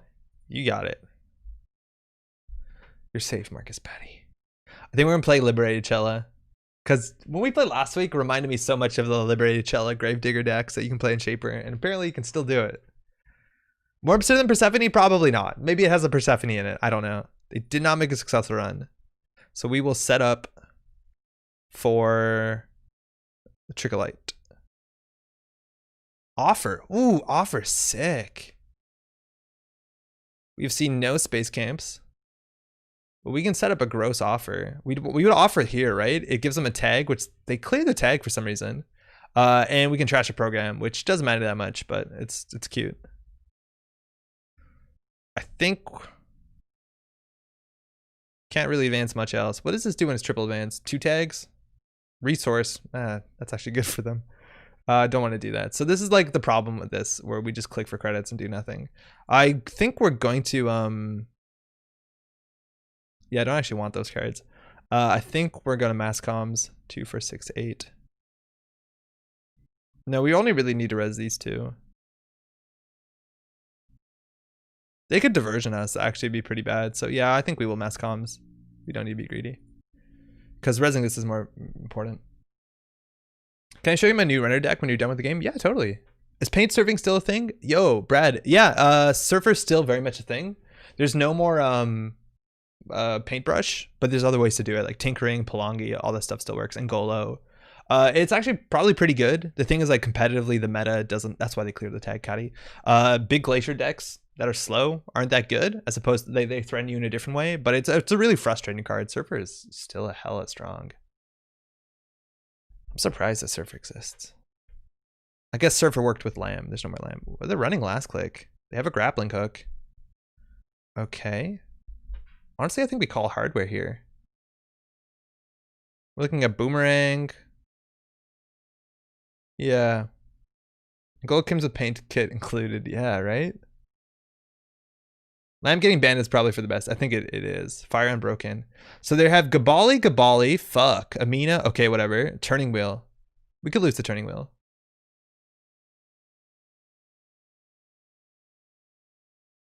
They didn't see this card, did they? This is a random run? Yeah. And they only have 7 more cards. Ngolo can't paint things than Barry. Yeah, you're right. You can't paint with Ngolo. Because it paint. Well, you can. It just paints Code Gate. That's not what you want. Making this 3 strength doesn't matter too much. It matters against a Paperclip, actually. Yeah, it's probably the best thing we have. Single axis. Try to build a Maven deck. 2 credits per subroutine just isn't good. Even if it was infinite strength. It just isn't good, is it? No dice. So in theory, we could offer you can't refuse them into the Colossus. Wait, 8 plus 4? Honestly, offer you can't refuse into Anansi could kill them. They can't draw. Hold on, we might actually have lethal here. Well, they can just refuse it. But like Colossus, Anansi, we would want the Marcus Batty credits to play the. Oh, we actually. Drug dealer. Okay, they have no cards left, so we know everything. This is gonna be a grind. So this is 8, 9, 10, 11, 12. So we can do credit offer. It's not that good. It's gonna be fine next turn. I don't feel like we have to do anything here.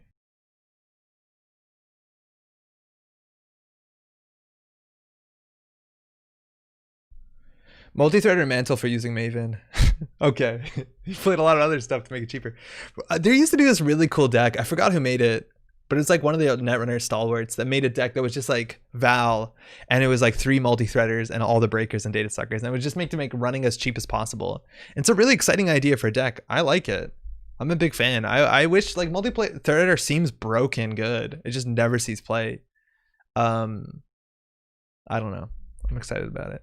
Okay, 3 credits. I think we might actually want to try it. So we get an advancement counter. We can put on the Colossus. That increases the strength a wee bit. We can also just put on the lethal suppression, which seems fun. This. Oh wow, we can actually recur it. Okay. La Costa. Okay. Wasn't there some Shaper nonsense that moved ice around? Yeah, there is. There's a couple. The only ones that are in the meta right now, I think, are Cordyceps. And in theory, there's one that moves face down ice, but it doesn't matter. So 8, 9, 10, 11, 12. And we can play the Marcus Batty. So the issue is if they don't break the Colossus, and they can't break the Colossus, right? Oh, in theory they could. Yeah, I'm still gonna do it anyways, because we can recur it. Right? Like if they take the tag here, we trash the caddy, and that's all their economy. Asher rotated. Yeah, Asher was the other one. That's why I like Chameleon to flame out to Kobe. Flame out's way cooler than I think. Isn't 2 Rizeki multi-threader but for keeps at cost of a second card? Yes, but Rizeki multi-threader is 2 credits. You know?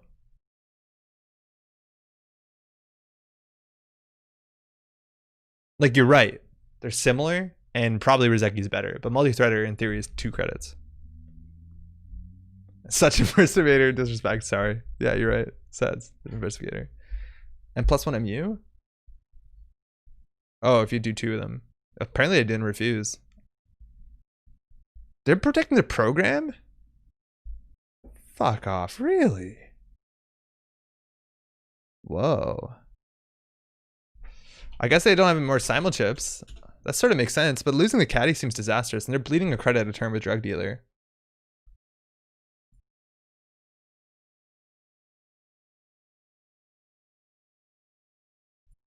Okay. So if we res the Anansi, we can still trash the caddy. I'm gonna do it. They definitely should not have taken this up. Like, it's not a win. It's only 2 points or 1 point. And this is gonna do a lot of damage, and it lets us filter our deck. Okay, card to move next. So we'll do. We don't want to draw the Yagi Uda. So then we could do mass comms into trash caddy, I guess. So we'll do global food at the bottom. Actually, no, we want the global food. I'm just gonna fuck this up and redo it. Okay, so we want mass comms into cortex lock. Into okay, so we'll do Yagi, allele.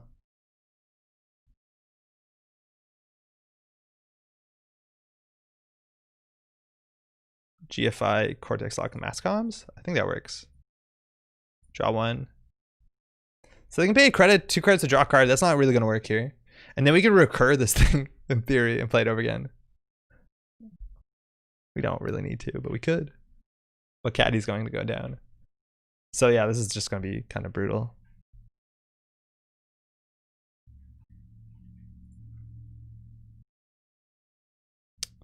We could in theory Marcus Batty them to do a 50-50 actually.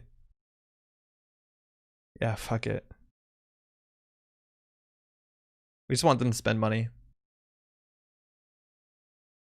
We'll pay 1 here because we're gonna bounce back. They paid 1, sick. So they get an access here. And then we'll just mass comms and we'll delete caddy. Oh. Okay, so they have a single card in their hand. We in theory should know what it is. If I'm not mistaken, it's a Gabali. Fisk and Gravedigger, etc. Mill is fun back in the day. I don't know whether we can fit Fisk in this deck, but we're definitely gonna do Gravedigger. Every turn they have a drug problem. What? The last card's a back? Oh my god, that's amazing. But they didn't clear the tag. Oh, that's not good. That's not good. They didn't clear the tag. They could have cleared the tag. I don't think we're gonna use this allele. It's clickless though. It costs 2.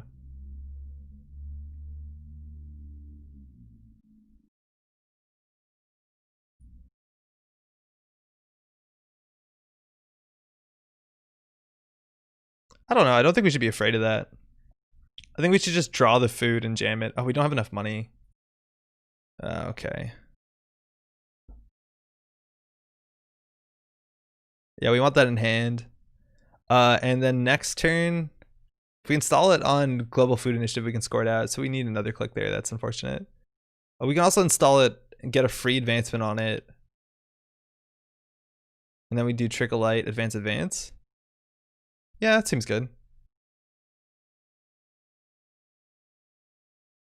They can definitely run and steal this. This Cortex Lock is pretty sick. These get a lot worse. Does trashing the back matter? No, it doesn't. It probably doesn't. Like, I don't know how they're going to get counters off of it. They'd have to use hardware. They should definitely run this, and then we have to bet it all on Marcus Batty. Oh, they're running this, which in theory matters too. But this ice doesn't matter. We don't have a space camp in here, do we? Oh, man. That would have been good. So there's an agenda on top of the deck, if I'm not mistaken.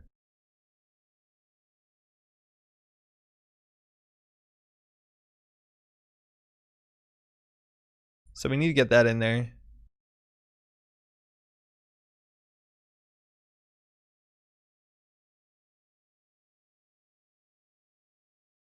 We probably don't have enough money. We only have to res this thing if they make a successful run. All right, they're going for it. I don't think they can get through this. I don't think we can score out. Wait, we're closing on this really clumsily. So if they go through this, it's going to be 5 credits. This is going to be 5, 6 credits if we res that, which gives us 3. We can still Marcus Batty. It'll be all on a Marcus Batty here.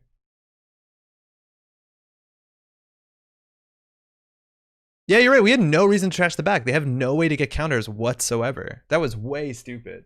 And I think we threw out a huge window that we had. Now we just have to play like really safely, which is going to be boring. Yeah, they don't have Marcus Batty money here, but we can't score out.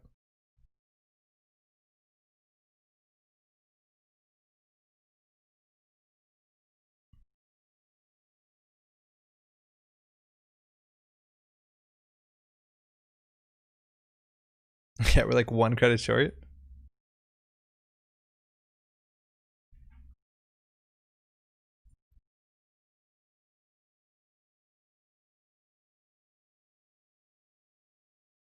Okay.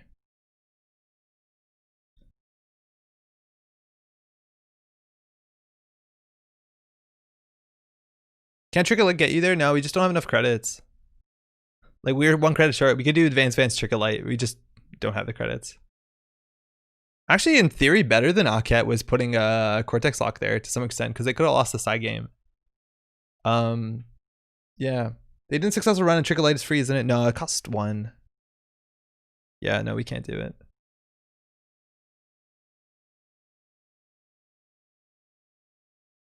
Just gonna do this. Eventually, it'll be free if they can't make successful runs.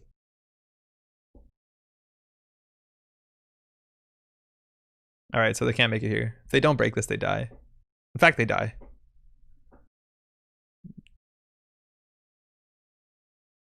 Does 3 net damage. Good game. Yeah, I think that early, like there was some, like, I think plays that I would have probably done a bit differently. Like losing the early Tech Trader is the best card in the deck. That was like the first Street Peddler. I don't think you want to do that. And if you do that, the game is so wildly different. Have any tips for me? You should definitely watch. Should definitely watch the VOD. I was a bit harsh. Losing a Tech Trader on the Street Peddler on turn 1, I think was I don't think was right. How do you say this politely?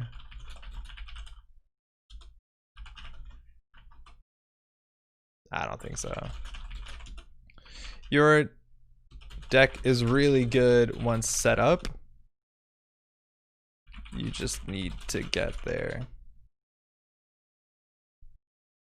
Yeah, so once they're like set up, like so much of our ice they deal with really well. Like they boomerang Colossus, fine. Anansi's the hardest thing for them to deal with, but like they can boomerang almost everything really cheaply. They can grappling hook a lot of this ice. Again, like grappling hook lines up with a cut so well. So in theory, if they set up, I think we would 100% lose. I will not 100%. I think Marcus Batty is interesting, but and I think they can run consistently if they just like grappling hook or sorry, boomerang our weakest remote or weakest server. Hey, cheers.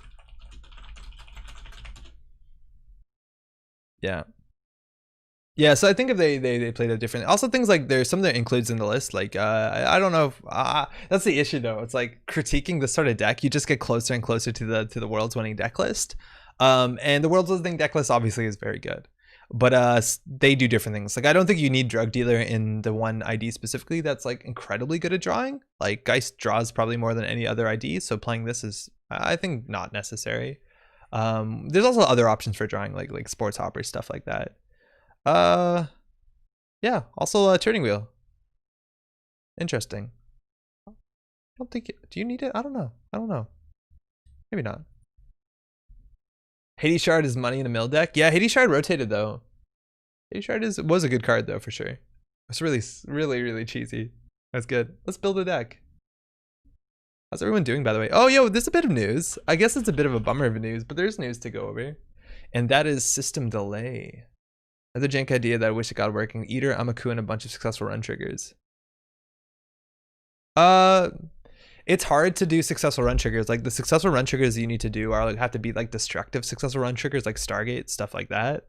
And at the end of the day, there's like a lot of AI hate going on right now, but you can see it be possible. All my Netrunner knowledge is like 2 years out of date. Lol. It's definitely possible. It's just hard to have that many successful run triggers and still win the game of Netrunner. Like you definitely need something like Stargate, right? That was much more of a thing back in the day with Account Siphon and Keyhole at the time, which is our Stargate. Okay, so this just came out.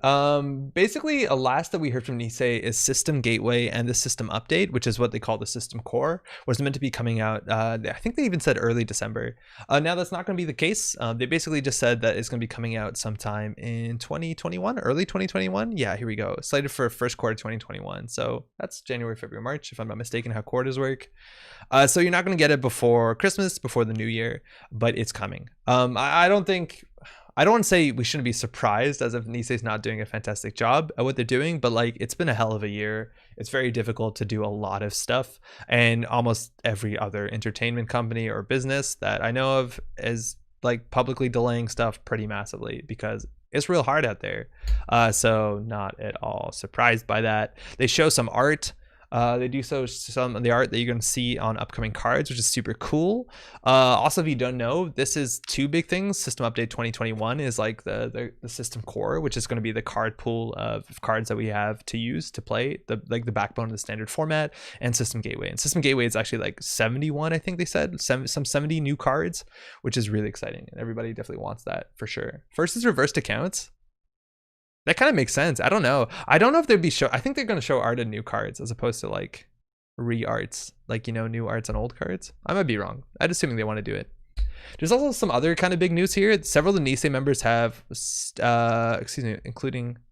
have stepped down. So several Nisei members have stepped down, including Zach Bauermeister, who is the president of Nisei, and Holly Chandler, Break One Berry, the creative director. So they've stepped down, and they said that they stepped down recently to prioritize their well-beings. And it looks like there's also a couple other Nisei members that have stepped down for that.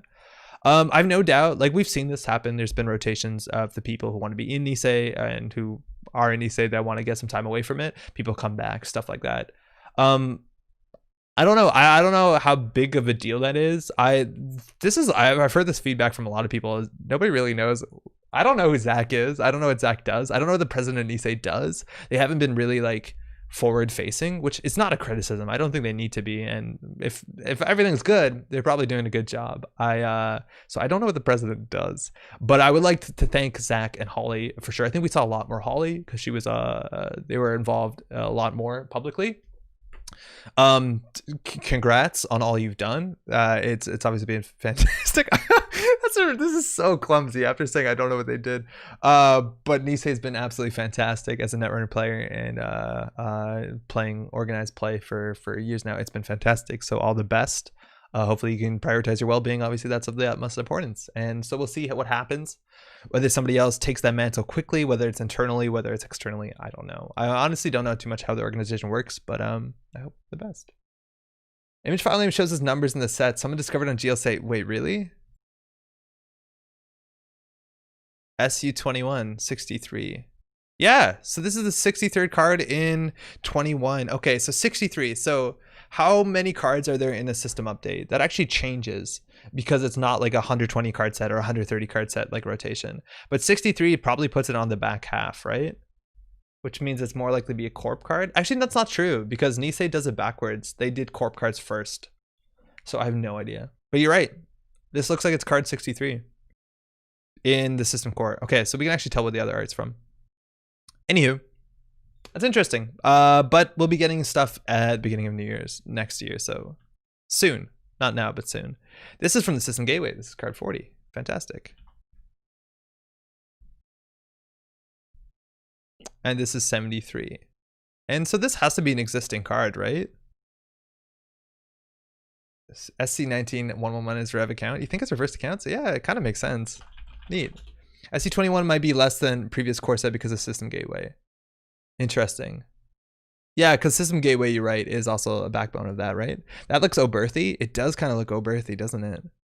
There's just no reason to put Oberth into the system core, or system, what's it called? The system update, because it's not rotating.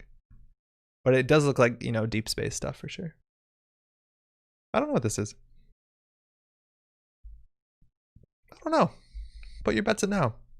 Put your bets in now. Gagarin? I don't think so. They banned Gagarin. I don't think they're interested in bringing it back that quickly. Last is Atlas. Oh yeah, you're right. There's a big chance that that could be Atlas. Project Atlas. Project Atlas is cool because I don't know. At least for me, it's not really clear what they're doing. Magic missiles +1 against darkness. It's not really clear what they're building. Sometimes it looks like a car. Sometimes it looks like a spaceship. All that matters is there's Wayland staffers talking about something. Atlas kind of, I don't know, has some sort of earthly reference. I guess you do see some like orbital stuff around it. There looks like there's a satellite there. That's neat. Isn't Atlas like a helicopter dropship? It kind of looks like it though, but like what do we know what spacecraft looks like? What do we know? Please no Gagarin. Yeah, please no. I'm with you on that. For someone who brought Gagarin to Worlds, please no. Anyway, they also said keep your eyes on Nisei.net. There's going to be more news in the upcoming weeks. Again, a lot of their stuff is in playtesting. Maybe it's finalized. Maybe the problem is getting art. Maybe the problem is getting everything, to printers or, setting that up. But they said that we'll have no more news soon. Pretty sure it's a dropship. It was mentioned in World of Android. Oh, really? Oh, I should check that out. I've never read that full thing. The ONR over advanceable project agenda, Project Babylon, was unclear too. IRC, they had to clarify in an interview later what it was supposed to be. ONR, Project Babylon. Project Babylon was a space gun project commissioned by then Iraqi President Saddam Hussein. Okay, that's because I didn't write ONR. Shit.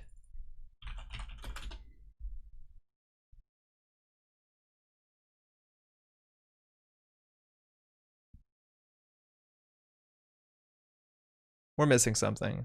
Was it the art? No, that is Project Babylon. Wait, no, the Project Babylon is this. That is Project Babylon. I think you're thinking of something else. Because Project Babylon here looks sick. Score 1 additional agenda point for every 2 advanced encounters. So it was like a Beal on a 3-1. Fantastic. That's cool art though. That's really fun art. All right, let's build a thing. I think that's all the news we had today. Oh, and our agendas are wild. They're really wild and inconsistent in power level. They're kind of wild. 4/4, so we got them. Oh boy. Yeah, I have a bunch of ONR cards. There's some wild stuff. Are we building Liberated? Yo, Thanos. Yeah, we are. We are building one of those.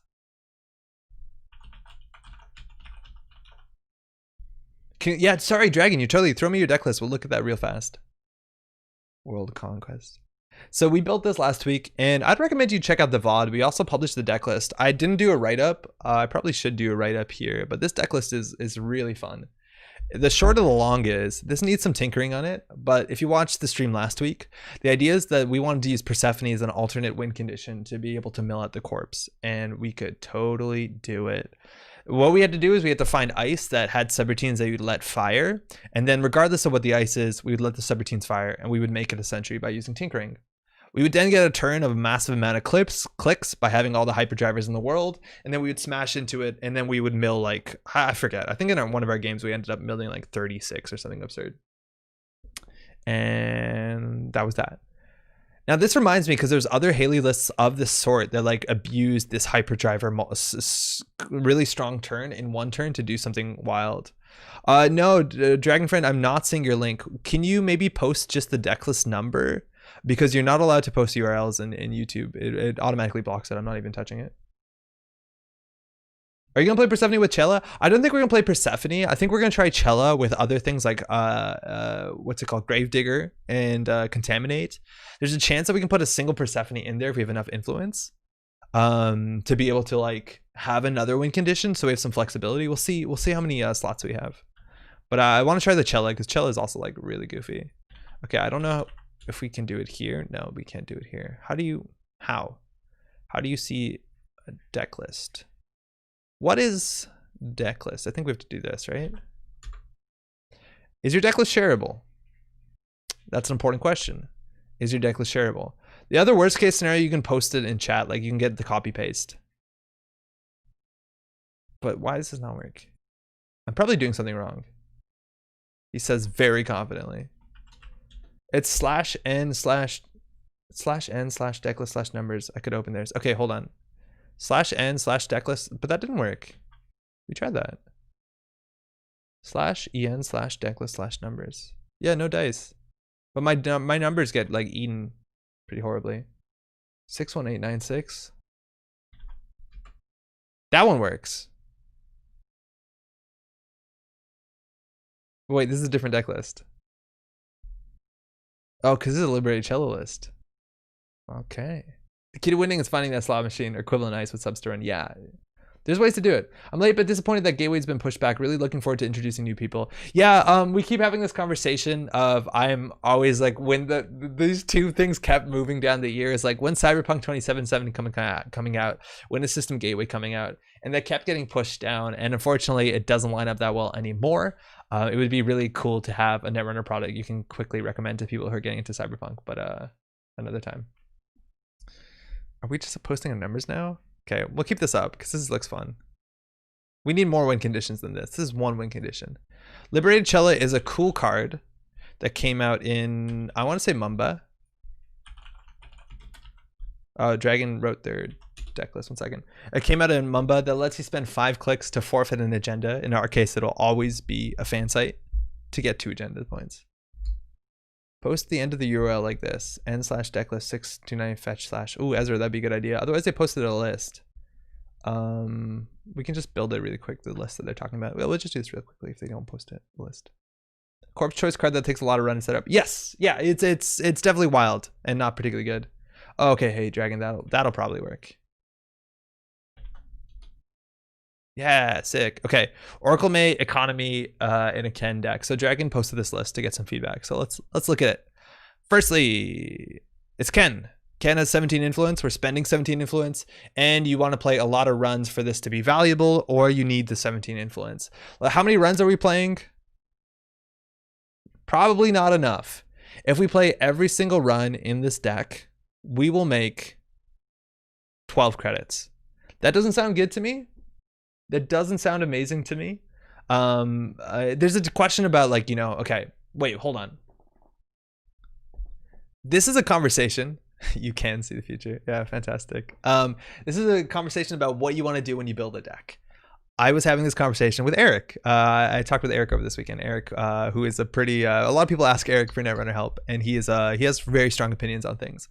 So when you have a Netrunner deck, there's a couple things that you have to understand of what you're trying to do with this deck. Are you trying to have fun and do the cool thing that you've built? And are we trying to make it as cool as possible to do the cool thing you've built? These are all totally legitimate goals. We just want to figure out where you're going because we want to get you there.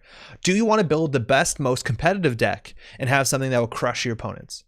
Also legitimate. I find myself falling into the camp more than often than not, which is an issue. Or do you want to hit somewhere in the middle? There's definitely other camps here. Do you want to make friends along the way? I think those are the psychographics. Competitive, but also fun. Okay, so when we're talking about something being competitive, it's really important that we make things as efficient as possible, because at the end of the day, as unsexy as it might sound, Netrunner is a lot about efficiency, click compression, doing things that are generally up-tempo and good for you. Fun-petitive, I like that. So let's start with that. Let's start with the fun-petitive. Brad says maximum jank for the win. Yeah, I hear you on that. We're going to get there in a second. So Ken's ability is strictly an economic ability. It also gives your opponent a read on what your deck is. It gives you 17 influence. So there's some trade-offs there. If you played every single event in your deck, which is very unlikely, you will get 12 credits of value. I think that's miserable. I don't think that's a lot of money for value. I think you can definitely play an ID that gives you more value from that. For one, it can give you information, slow down the corp. Leela is incredibly strong. Geist doesn't make a lot of sense, and I think most of the other criminals are similar. But on its own, Ken, when you're only playing this many events, is kind of difficult. We'll just say it's kind of difficult. So yeah, we'll see. Okay, so that's the thing. There's also other run events I think you could be playing that are pretty good. Like Inside Job is sick.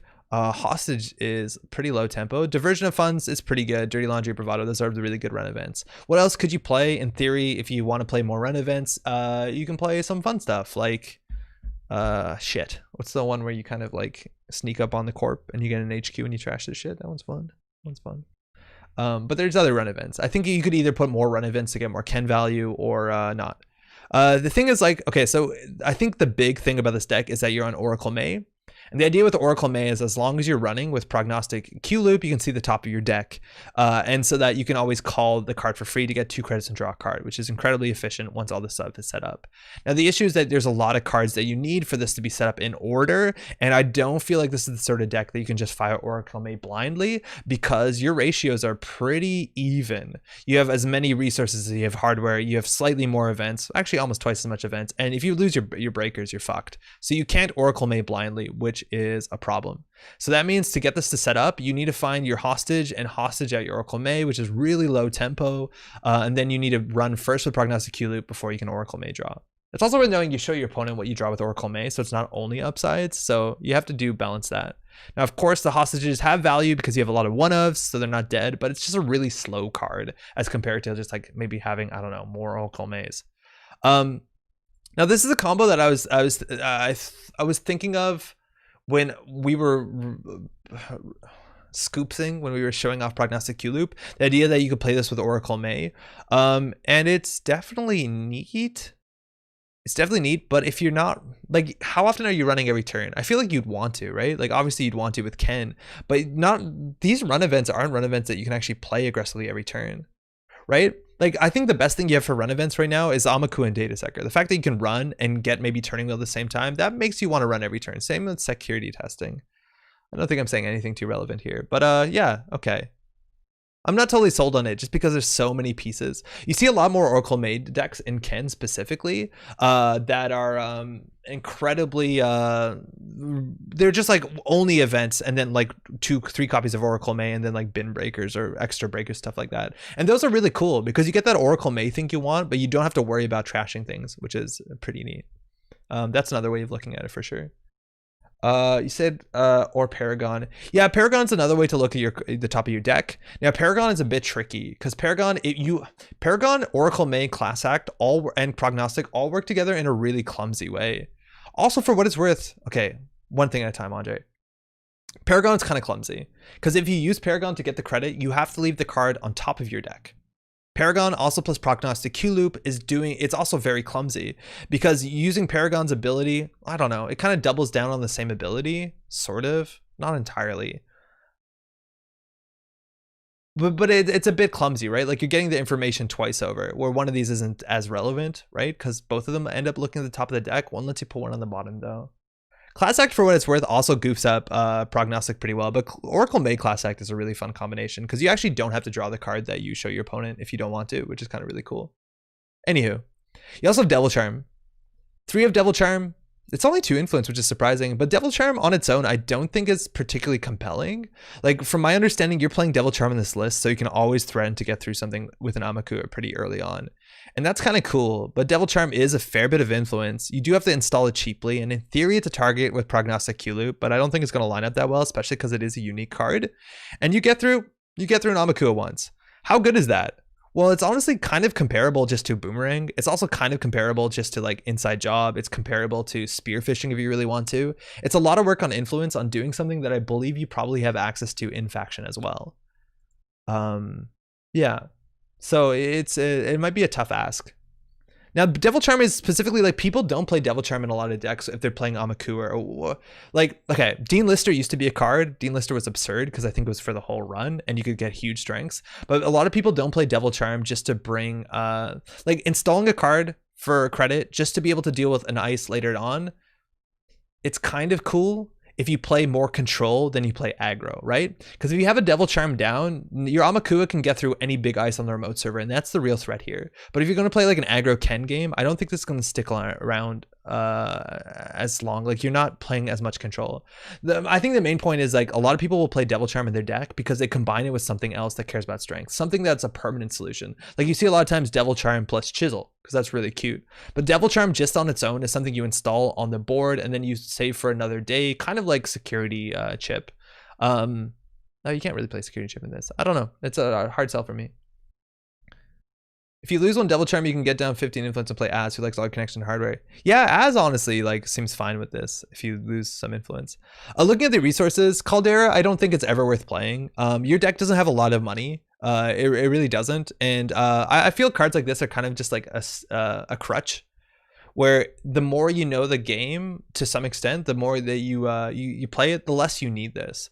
This sort of ability is kind of nice to stop you from getting blown up from mass net or brain damage. That doesn't happen that often, at least in the meta that I play in. Maybe you have like your whoever you're playing with at a local meta, your kitchen table. This is more relevant, but this is a very expensive card both to install and to use that I'd rather just like draw more cards or not play this really. I don't think so.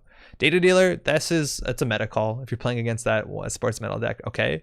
Guru Devinder also, wow, you have a lot of meat damage protection or damage protection. This is also incredibly expensive and is influence. This card also in a lot of ways is a drawback. You can't steal Obokata. I don't think I'd ever play this unless I'm there's a really special reason to. But on its own, like there's much better meat damage protection if you really need it. Stuff like Citadel Sanctuary, if you have that card, is sick. Ice Carver, kind of cute, right? Because it helps with your Amakua. It brings the strength of all ice down 1. It only is going to largely matter for Amakua, I guess. Abigail, I don't know. It's neat. not a lot of people play this for 3 influence, but if you're playing like an aggro deck with Amakua, it makes sense.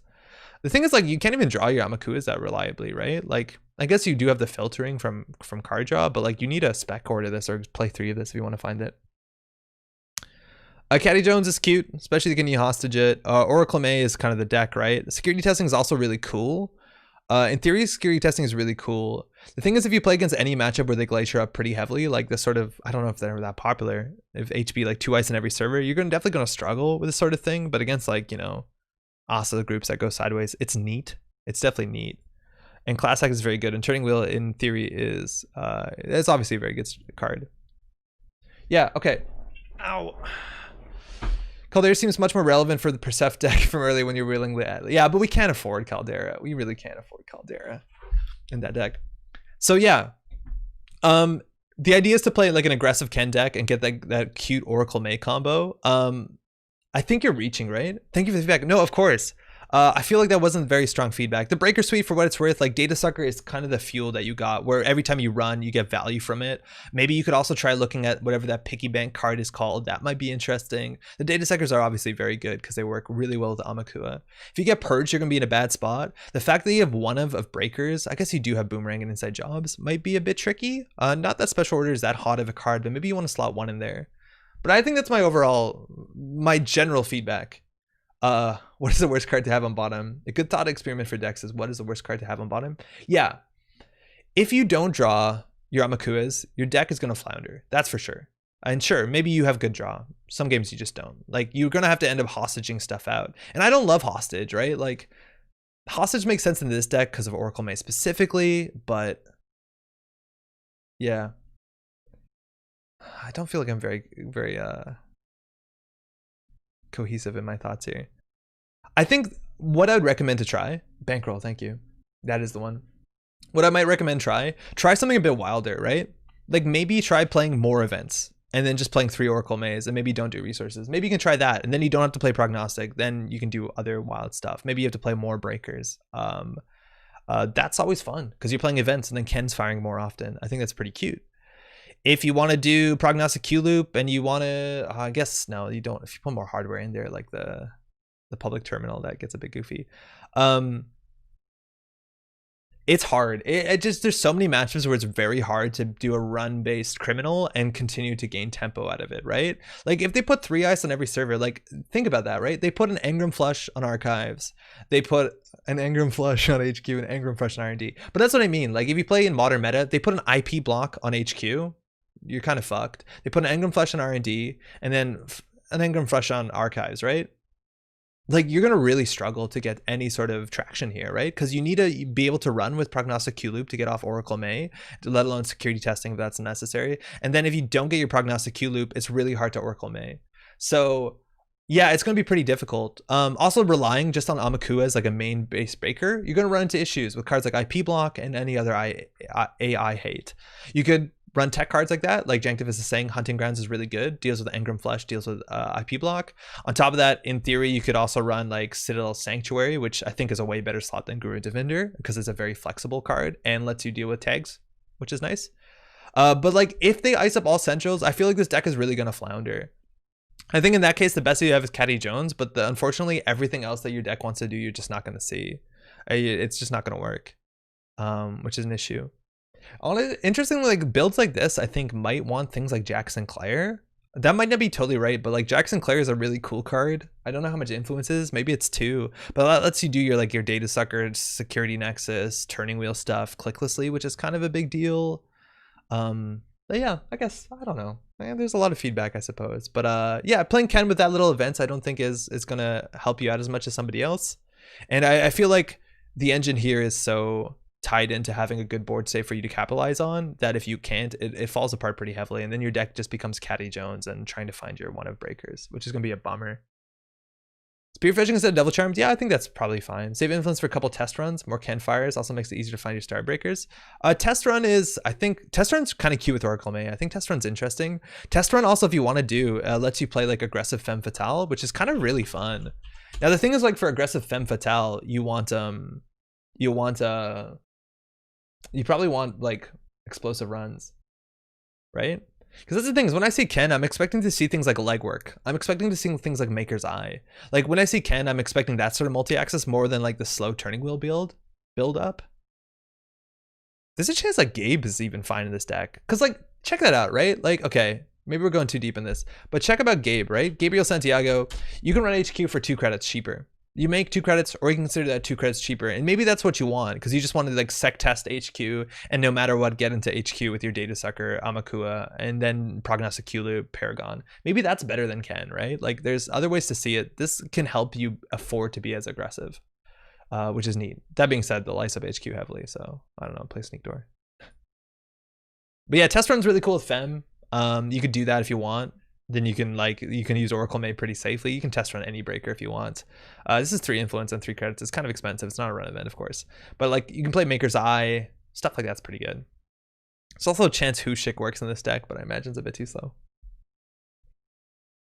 Anyways, thanks for sharing. That's cool. We played some other Ken decks I think this year from Decks of the Week that were doing similar ideas with Oracle May. It's weird how Oracle May always shows up with Ken. I think people just like, you know, all the events, but I don't think you need to do this, right? Like you can play Oracle May in anybody. Oracle May Prognostic, it could be anybody. Yeah, it's hard to do everything, right? Like it's hard to use Prognostic Q-Loop for its ability. On top of that, have Oracle, and then like, I don't know. Like you want Hardman Resource, maybe play As. Adds a Prognostic Q-Loop is really fun. Let's build a deck. Jackson Clear is really cute with Boomerang. Gonna wait to pull Boomerang out mid-run. Yeah, it really is. Yeah, Jackson Clear is actually super cute. Did May show up in those old Ian apartment builds? Sometimes, not often. The problem is like Oracle May is a huge liability classically in Criminal because they didn't have breaker recursion. And if you fucked up and you didn't have perfect information and you Oracle Made and you threw out your like 1 Amina, GG. Like it's really difficult. So Oracle May is generally only played with decks that can always fire this because they have 3 of all their breakers and recursion, or they like have like 27 events. So it's really safe and they still run multiple breakers. But doing it in this distribution can be a bit hard. The idea is that you have perfect information, but I feel like a lot of times you won't.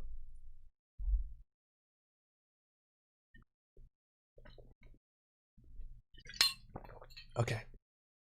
Let's build. Okay, so this is what we wanted to do. So this is what we were doing before, and in theory it's a Shaper deck, and it can set up pretty quickly with Peace in Our Time. You have that Proco draw, you have that slow, that build up that is so Haley, but we want to try and do it's gonna be pretty close to probably a deck list we built a year ago. But let's try and get some Chella in there. What are we gonna do once Haley's gone? All these like dirtly Shaper setup decks are gonna be so much harder. Did it log out? Did we take too long? No, it didn't.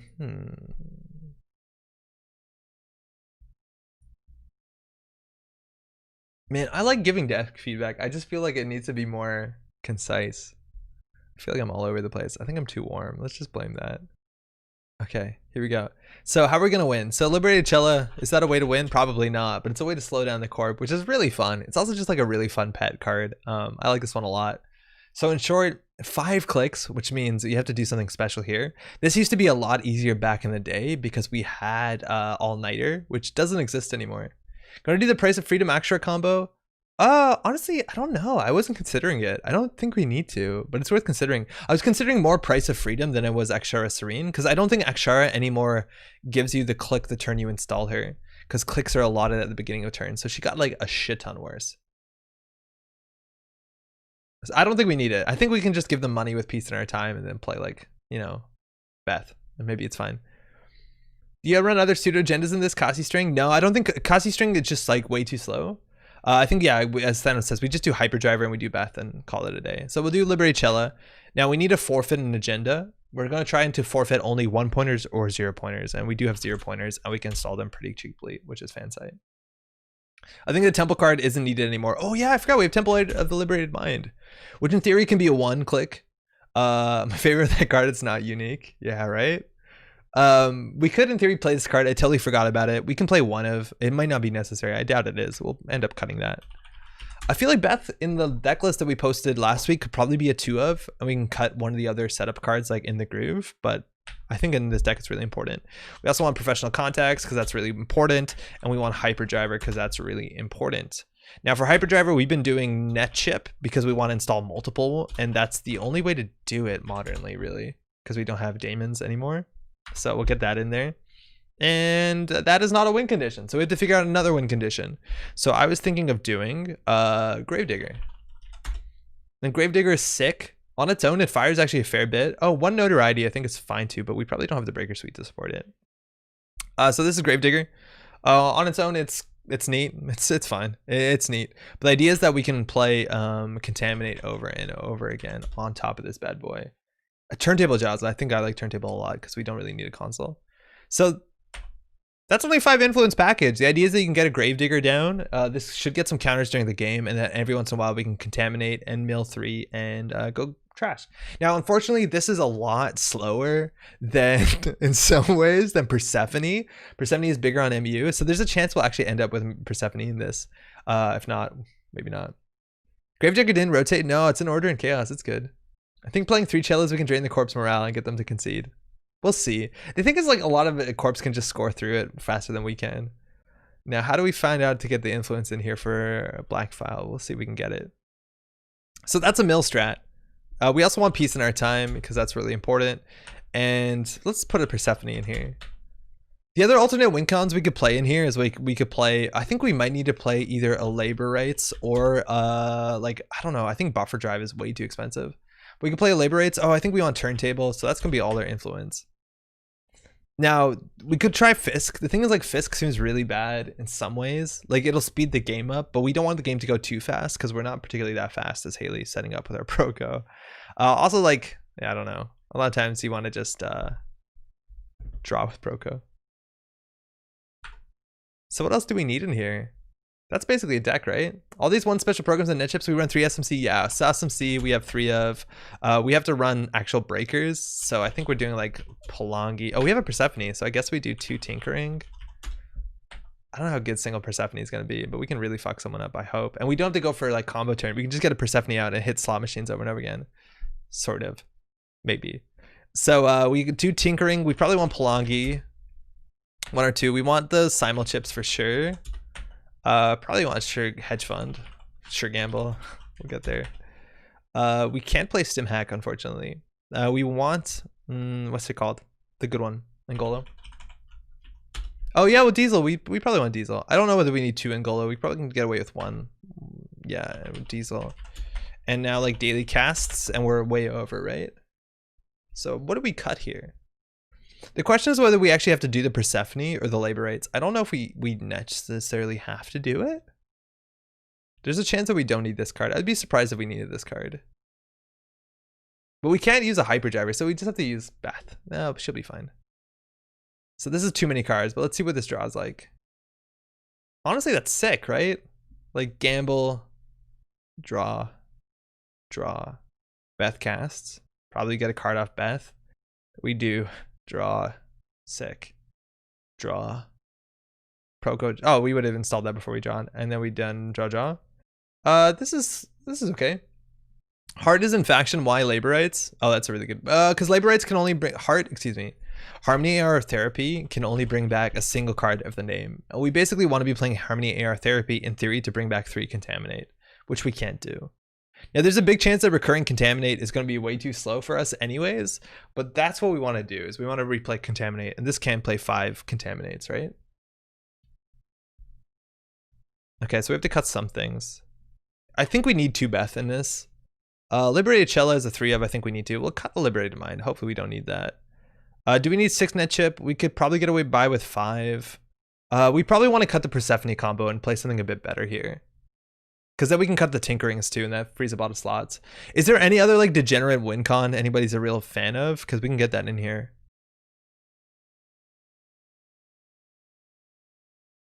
We also could play like 1 Fractor and 1 what's it called? Something else. Yes, on 6 net to fit the hyperdrivers, we need 3 net. We need 3 early, that's for sure. And that helps us get 3 early. I'm trying to be as like ungreedy as possible, if that makes sense. We also don't have stim hack, so our money's gonna be a bit tighter. So if we kept this hand, we'd do draw, gamble, these 2. Hopefully get a free card. Draw. Just 1x keyhole, or what's called now. It protects graves. Stargate? Yeah, Stargate's probably better than Persephone. I don't know whether we can afford it. Kasi. Kasi is so difficult. Like, we can't afford to run that often with Kasi string. I do like it. I do kind of like it. Against some matchups. Because the problem is, like, with Angola, we can't really play Notoriety. We really can't. I think we have to cut the Persephone. I wonder what we played in lists that were like this before. We must have a list that's like this. Cella. Cheese stand? Liberated? No. Okay, really? We don't. Plague Doctor. That's probably close. We were playing Career Fair. Oh, we were up to no good already. This is what we were doing. It was our only breaker. But this is when we had like the Shadow Net. So we would like Shadow Net fan site over and over again to play our Contaminate, but we can't do that. Are you trying to install the Corp to have them deck themselves? Yeah, that's the idea. And to give us points. Isn't Gravedigger only installed Corp cards? Yes. Otherwise, Gravedigger with 5 Gravedigger mills? Yes, it's only installed Corp cards. Installing ice? Yeah, you can trash ice. It has to be installed ice, though. You have so much money. Often when I'm on 3 piece in our time as Dimax, I go down to 1 or 2 gamble. That's surprising. Like last week, that was different. Oh, deep data mining used to be a legal card. Wait, what about if we can just play like Hushik or something? Does any of that shit fit? Shit fit. Man, Persephone. So what happens if we hit a slot machine, we can mill 6, but we have to tinker it first. Okay, we'll drop the Persephone for now. It gives us down to 47. It gives us 3 influence. I really want Persephone to work, but she's so awkward. Yo, we made Persephone work last week very compellingly. It's just hard to put this in here on top of it. Is there any way to get more virus counters or to recur cards cheaply? Because maybe we could just do another Labораtes or Fisks. We could do 2 Fisks maybe. Or maybe we could like get a black file in here somehow. No, that seems pretty difficult. Does it install all your netches? What does? Black file's 5 influence. Oh, 4. Ooh.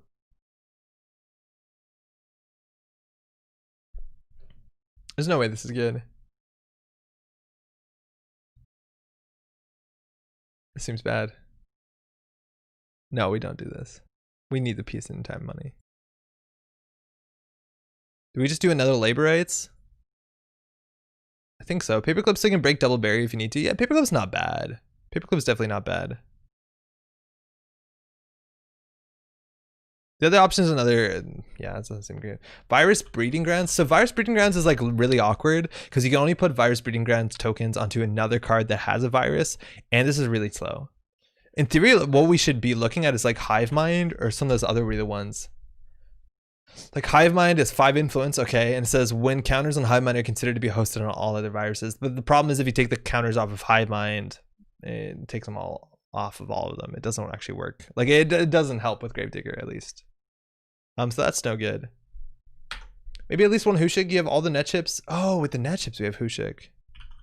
Yeah, fuck it. Now we have 48 cards though. Hive Mind no good. Yeah, it's not particularly great. The one guy? Wait, what? Stargate seems nice. I wonder if we actually do like Sneak Door, but they're going to ice up archives once we start contaminating them. We also could contaminate Amakua, but that kind of seems against the plot. Are there any other cards that act like agendas to forfeit? On the runner side, it's just fan site. And then like political graffiti, but that goes into the corpse score area. God, this card's so bad. What were they thinking? This makes no sense. Make a run on archives. If successful instead of accessing cards, add political graffiti to agenda of the corpse score area as a hosted condition counter with the text.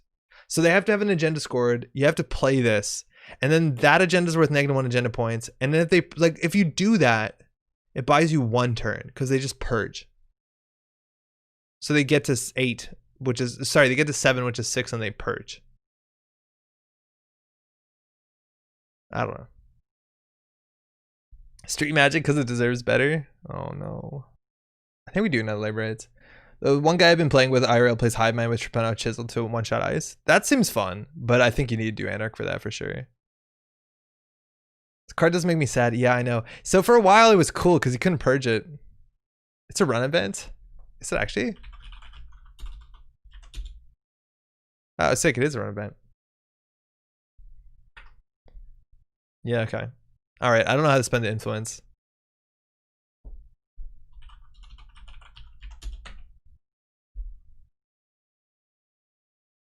Too many cards. Maybe we just play another Gravedigger. I'd be okay with that. We get them out as early as possible. Yeah, that seems okay. But we have 49 cards and we're not a corp, so we gotta figure this one out.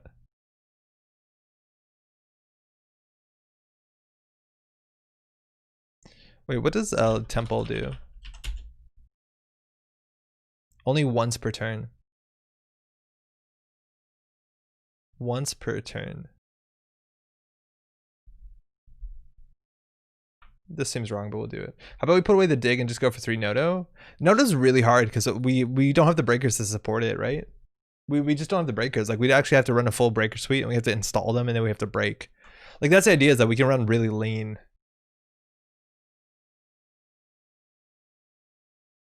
I don't think we need this. I think Beth will be good. Okay, we gotta cut something. Yeah, Hushik is nice.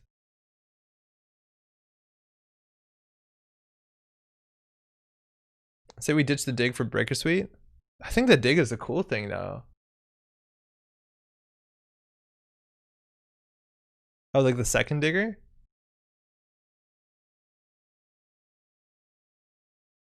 Okay, that's our opening hand. So we peace, we diesel, we draw, we get these down. Next turn we diesel. I like a Persephone dig deck because we focused on it. Yeah, we focused on it. This is doing 2 things. I think the deck is, I think in this deck it's half effort. Yeah, but you can't really full effort Gravedigger, I don't think. I think we just have to try this. I'll try it at 49. It feels really bad. Feels pretty bad.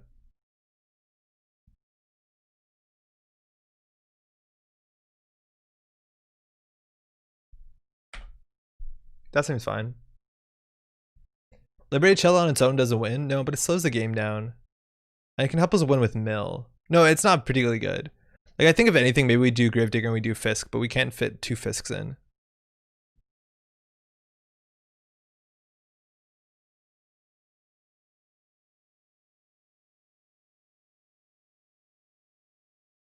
I'll try this.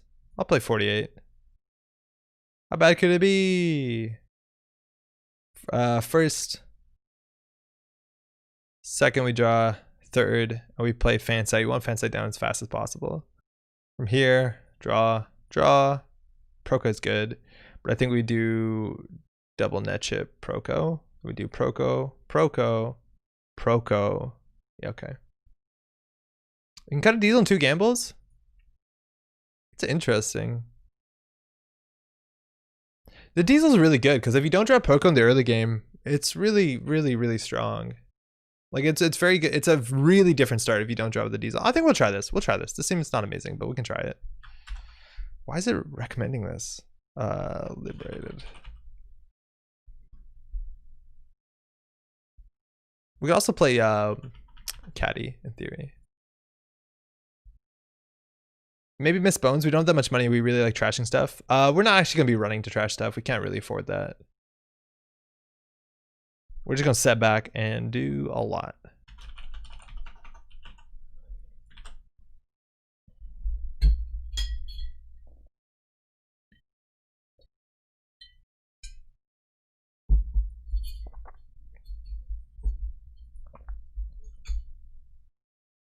Yeah, that's right. So what's the best agenda suite for Liberated to be against? Against 3-pointers, it's like really awkward, right? Because they can't forfeit a 3-pointer. Would they forfeit a 1-pointer? Probably not. I think you're just hoping you can win faster than they can. And that's the sort of thing, it's like the burst from Persephone is so much stronger because it's like in 1 turn mill 18. And like, say that we have them 5, 6, 7, 8, 9. Say we have 11 clicks. Contaminate, mill, contaminate. It's so much worse. Wait, this is a dumb idea. Titan. Oh shit. Okay. So that is a matchup in which. All right. So dumb brick. Probably playing the Titan they took to Worlds. Came in what? 4th? Ooh. Okay. So the best cards we have in the matchup, Fansight is pretty good early. Beth is okay. Gravedigger's not going to fire. Sugargam was good. Turntable is the card that we have. So I think we're going to mulligan hard for Turntable. We didn't have it, but at least we got Fansight Beth.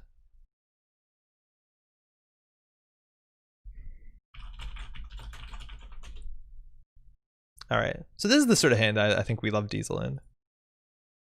Diesel. Okay. Contaminate. So what's our turn? So we're going to play 3 cards. So we can draw once here. So we can do Gamble. And I don't know whether Dumbbrick knows that we're not on Clot. In theory, we actually should have put Clot in the deck. Clot works well for the last 2 influence. Because Clot stops fast events. Yeah, that seemed pretty good. We could do Clot. Titan better have Armored Servers. Armored Servers isn't in the card pool. There's been a gag style acid spam tag and bag Titan round. Damn.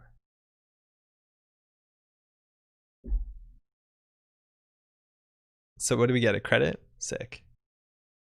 We're gonna struggle to afford our Hyperdriver. Or sorry, our Angolo. It's really, really expensive.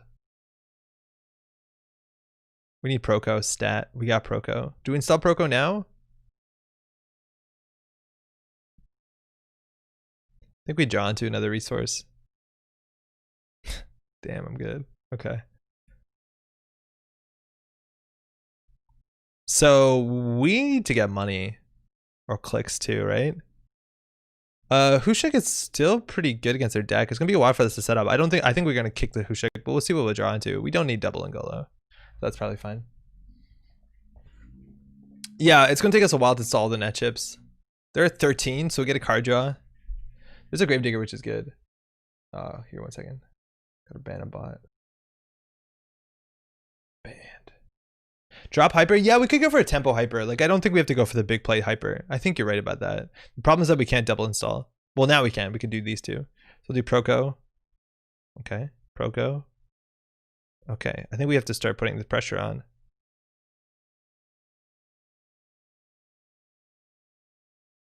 We'll do Proco once more. There he is. Liberated Chelaman. Do we need 2 Gravediggers? So 2 Gravediggers only matters if they actually trash cards, which they could trash Dedication Ceremony, they could trash Rashida. That's probably it. So I don't think so. I honestly don't think we need the self-modifying code. There's nothing else we can pull in our deck. Why do we have this many self-modifying codes? Okay, if that's Atlas with a counter, that's obviously huge. They're only on 11. So we still want to find the what's it called? They could be on hard to use. We want to find the turntable really fast. We could just contaminate here.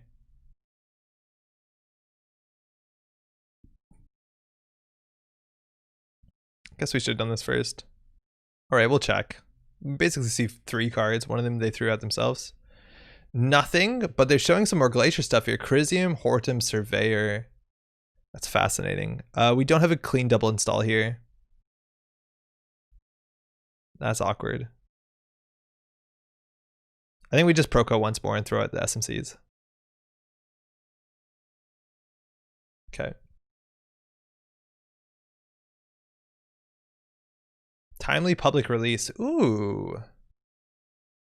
It has to be ice. So the problem is that running archives now, in theory, they can get ice on us. We do have the fan sites though. We don't have 5 clicks from Liberated Cella.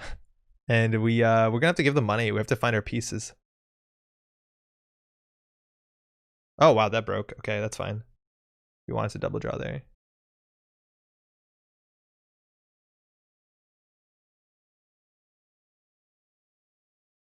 SMCs are hybrid drivers you don't need to draw for? Yeah, that's true. In theory, they are. That is actually very true. We have the MU for them too. Okay, so far what we're doing is really bad. We need to get to the 5 clicks though. We don't have the thing. If we had the thing, we probably could start pushing it. But that's an Alice token. That's really, really bad for us. Fuck. Oh, this is awful. We could force them to start doing things. If we hit a surveyor, it's kind of bad. Like, we're doing nothing. We need to put pressure on them. Single axes are so rough, though. We can hope it's a Rashida. Not a very good strat. Oh, wait. I clicked. Okay. Hey, Andre. Glad I finished my game of Arkham Horror in time to catch the tail end of the stream. Hope you well. I'm struggling with this deck. This seems awful. It's like way worse. We're trying to catch a lightning in a bottle twice, 2 weeks in a row, but this is way awful. How is Arkham? So we can force them. Now that they can bring in a... What's it called? A border control? Or even a surveyor from HQ. Oh, from archives, right? They can just bring in the surveyor from archives. Oh, that's kind of scary. Because we just can't deal with it. We want them to have money. Ah, oh, fuck. We're just going to draw into the turntable as soon as possible. Nothing. Okay, that's sick.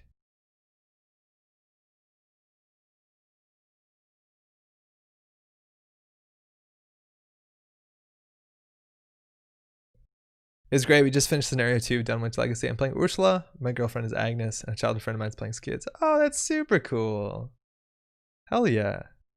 Ooh, I guess it's a bit of a spoiler, but scenario 2, you can choose which one's scenario 2. Was there spaghetti there? I guess that's my question. Yes spaghetti, no spaghetti. Okay, so we need to obviously diffuse this, which means we want to start putting pressure on at all costs. So, Ngolo, run HQ. I think we have to start taking shots. This is 1A, 1B. Done both those already. We're just finished. Oh, real scenario 2. Okay. Ooh, real scenario 2 is also really fun. Row. Yeah, this is row for sure. They don't have it. Election day. Row.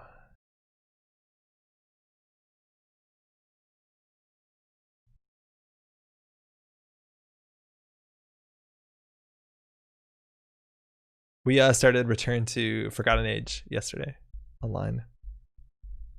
It's brutal. It's really hard.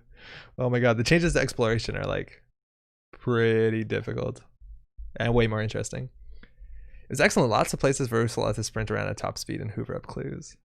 She's great. Ooh, Cobra, what the fuck? That's cool, right? We, in theory, don't need to break the net, but I think we'll be fine if we do. Because they can just pull out a Cobra from hand. TFA once was more than enough. No desire to return. I played TFA now. This is my 3rd time. TFA was really fun on the replay. Something makes me wonder if this guy doesn't mind so much when Gravedigger throws cards out. Doesn't look like it. Sure. So they installed something. It's an Eli. So they have no money at least. Which, you know, that's a good thing we got going for ourselves. So we could run HQ again. We know 1 card in hand. We could set up with a Gravedigger, which is not particularly great. I think we'll run HQ. Election day. Shit. Cobra's a fun card. If it ever hits an Amakua at 1 strength, I'd be so happy. Yeah, the election day is really weird. I don't know what they're doing with this. But this in theory is a very potent card draw card. They're on 0? What are they going to do here? Stock buyback? That doesn't make sense. They're on big agendas. Too big to fail. Okay, that 100% answers that question. And so now they can bring a surveyor out. So we might actually have to go for the mill strat. And we're never going to get the 5 clicks for Liberated Cello. Who would have guessed? We're not even getting it 5 clicks a turn. We should have played a piece by now. Alright, you're going to risk it. So we haven't seen a hostile yet. There's probably a couple agendas here. They, in theory, could put like a border control here. Hope it's Jinja election day. Oh my god, that'd be so cool. That'd be so cool. Ooh, it's a surveyor. That's fine. We can deal with surveyor. Oh, they're doing it here. So they're going to use the Alice token last click. That's smart. We didn't consider that. Got it. Looks like there's an agenda in there. Yeah, it's a Jinja. Yeah, you're totally right. So we stole a TPR. Okay. Yeah, sure, why not? Hyperdriver for Cella? Yeah, in theory we need to, but I think we threw out like all our simul chips and all our SMCs. So they drew something into server 1. Probably the Jinja. It looks like they're going to do Jinja to trash their hand to build this ridiculous mega server. They just have to score a global food initiative and we lose. Now, in theory, if they are playing hostiles and we steal a hostile, obviously that has a huge impact on the game. Because then they'll actually be on 3 points. Server 2, Jinja. There you go, election day. Trashed everything. So we have a surveyor, and then it looks like they didn't draw that much else. It looks like there could be agendas in hand. I don't know what this is, but if we trash it, like it's Rashida. So I'm just going to run HQ. Because if they drew an agenda, it's in hand. We probably want to run HQ multiple times. IPO, okay. Run HQ again. This looks like a Rashida, but then what's server 1? The winning agenda? IPO, motherfucker.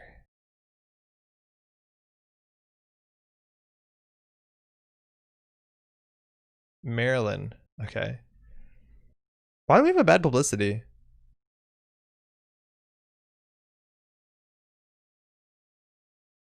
Why do we have a bad publicity? Oh, too big, yeah.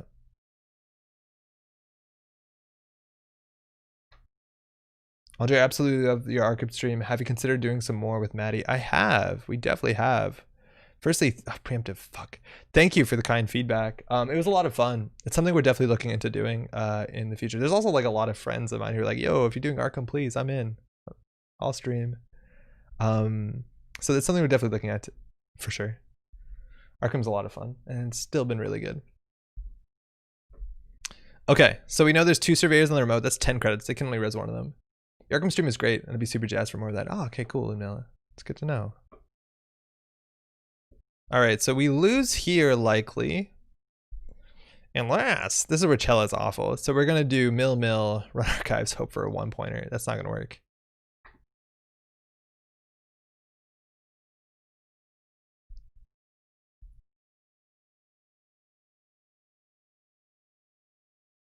So this is a gamble. We can do this. Maybe we win. Nope. We found Rashid in the NGO front. So in theory, this could be the NGO front. So if we run this, they have to res some stuff. It's not that bad. So they res a surveyor. It's going to be 8 strength. So we do 2, 4, 5, 6, 7. Yeah, it forces them to res 2 things. It's unlikely that they will have not. Sorry, it is very likely they'll still have enough money to score out. Government takeover. Right? Like we need them to spend more money. If it's an NGO front, this is pretty bad. We could probably float the tags, honestly. This feels a bit laggy. What's going on?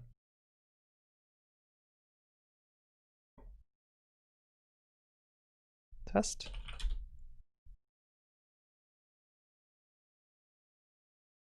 Oh, I get it. Got it. Need more strength. We're gonna float the tags. If we die, we die. If we die, we die. Yeah, one more pump. Yeah, I totally missed it. So we can still get through code gates. So we can get through a Hordem. We can't get through Eli. We can't get through. They don't have enough money for the surveyor in the inside. Border control would be bad because they would actually get the money, so that they can score out. Border control would be the worst case, and I'm expecting a border control right here. It has to be a border control here. The fuck? Is this an NGO front? I think we're dead. I think we're dead to meat damage. We could have spent another credit. Could have spent another credit. Oh, that's gonna be rough.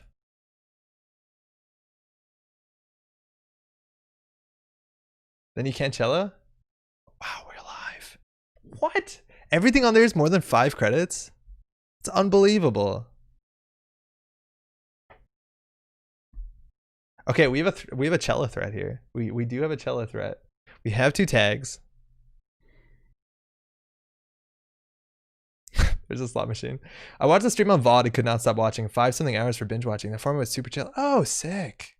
I'm glad it hit you that well. That's awesome to hear. I've been playing one scenario a day the last week on Tab Sim. Shit, yeah. That's a good way to do it. Maddie and I like stopped playing for a while. And now we forget where we are. Got busy.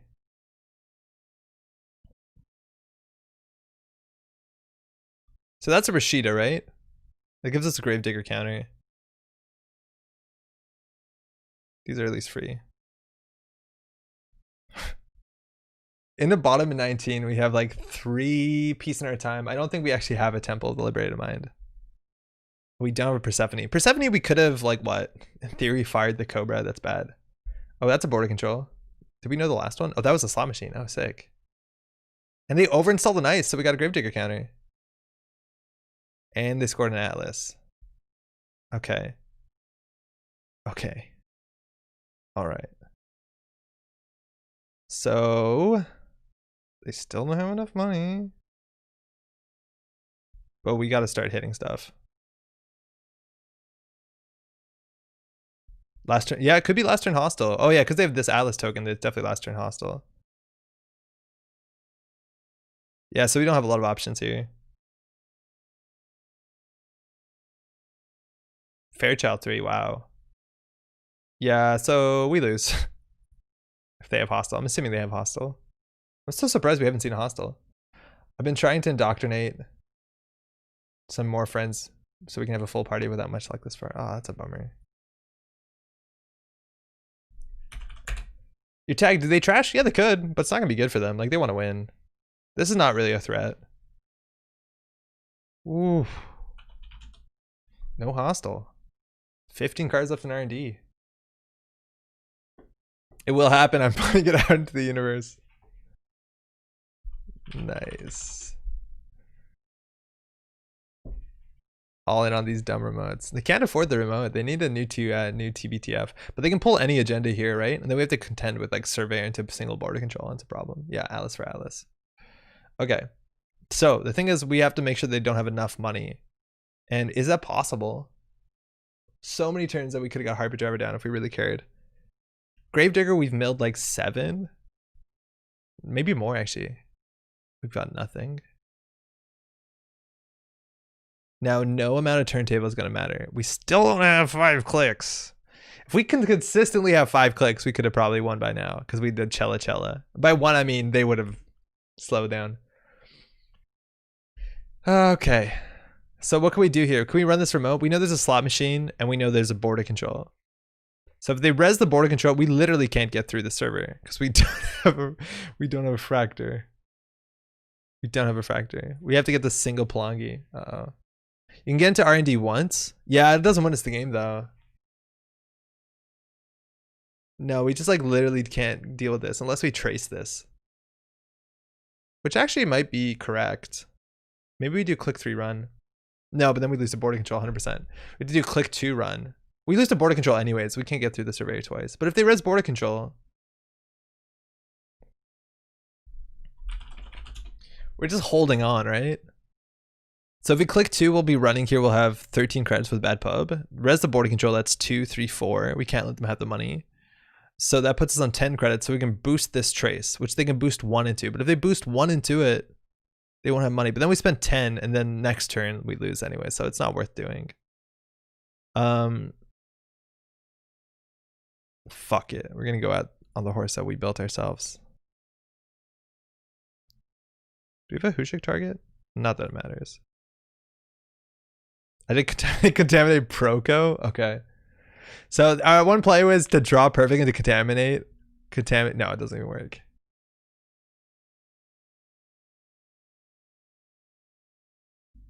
There's the Proco, we found it. Good game. Yeah, we could have prolonged the game by making them res, but it's not gonna do it. Go back in time and put Sneak Door in there. They've got nothing in hand. They wouldn't have Atlas if they did. Nah.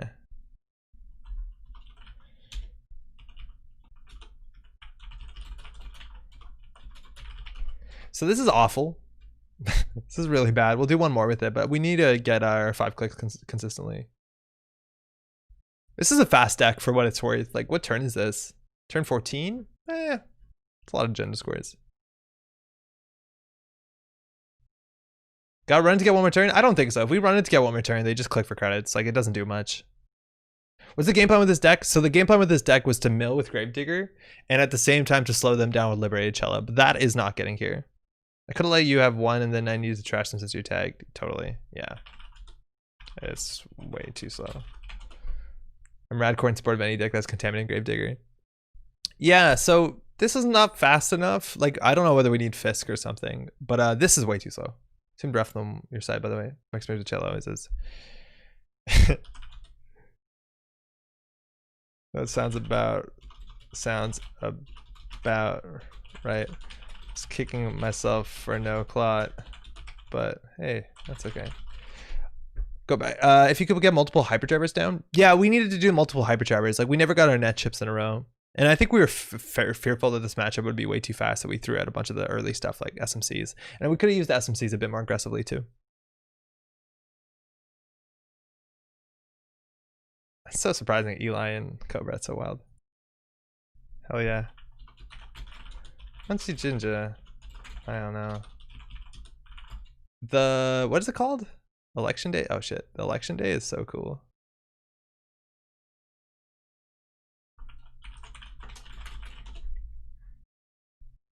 This in theory is like a degenerately strong card if you can combo it on the turn. It came in like the same pack that was like, if you're two tags, the runner has 2 tags, play 2 operations in the same turn. Which in theory sets up like some fast events, obviously some brutal kill, but like then you need 3 cards in hand. You need that card and 2 operations, and that's asking for so much, let alone an agenda. It's wild. Price of Freedom slows down Corpse a bit. Yeah, it definitely does. And for what it's worth, Liberty Cella is a connection. Like, we could definitely consider the Price of Freedom. I think it probably is worth it, because otherwise they can just fast roll and we can't really contest. And normally we give them more money than this. This deck needs Akshara. So Akshara actually is a lot worse than she used to be, because she doesn't actually give you a click. And as soon as you get Akshara, like, I'd rather play the Temple. I think we need to add the Temple back into here. But also I think we can, I left it too soon. I think we can, it's 48 cards, right? Like, what are we doing?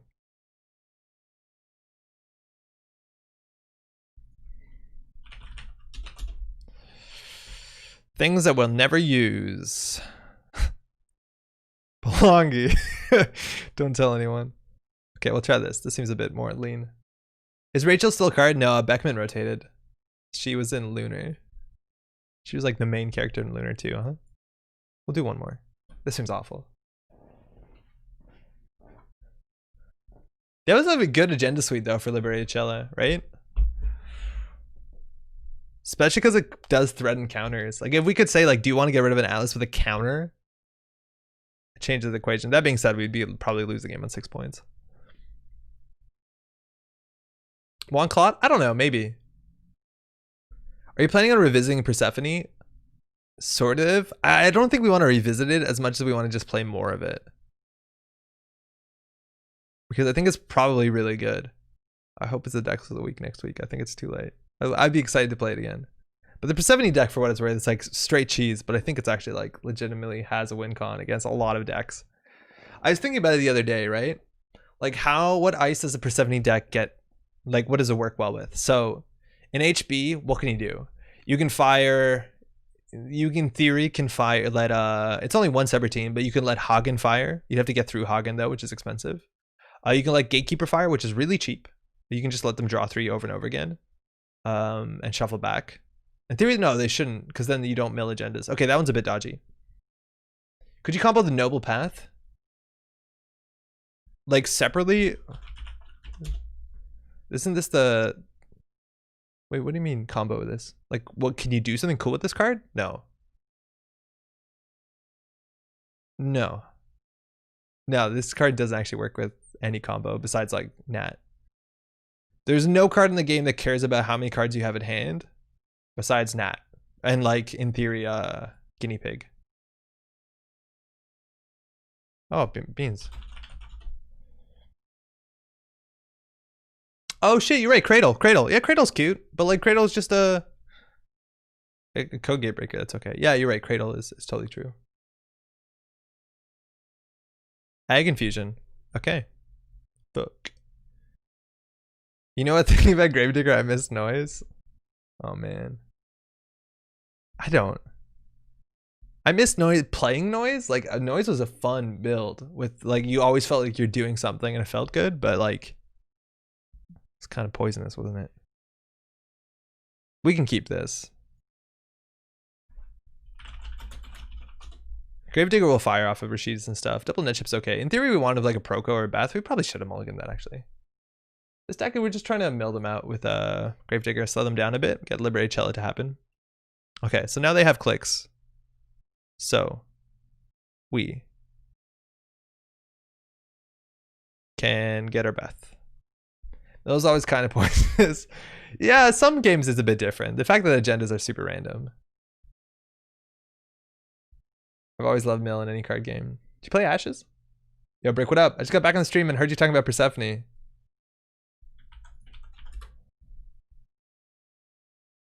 Yeah, yo. Brick, if you check out, we published this list from last week and it worked really, really well. We actually hit the slot machine. I think it's the exact same idea. It's very close. You did Maya's though. I don't like Maya. Okay, Proco's good. We can double install hardware.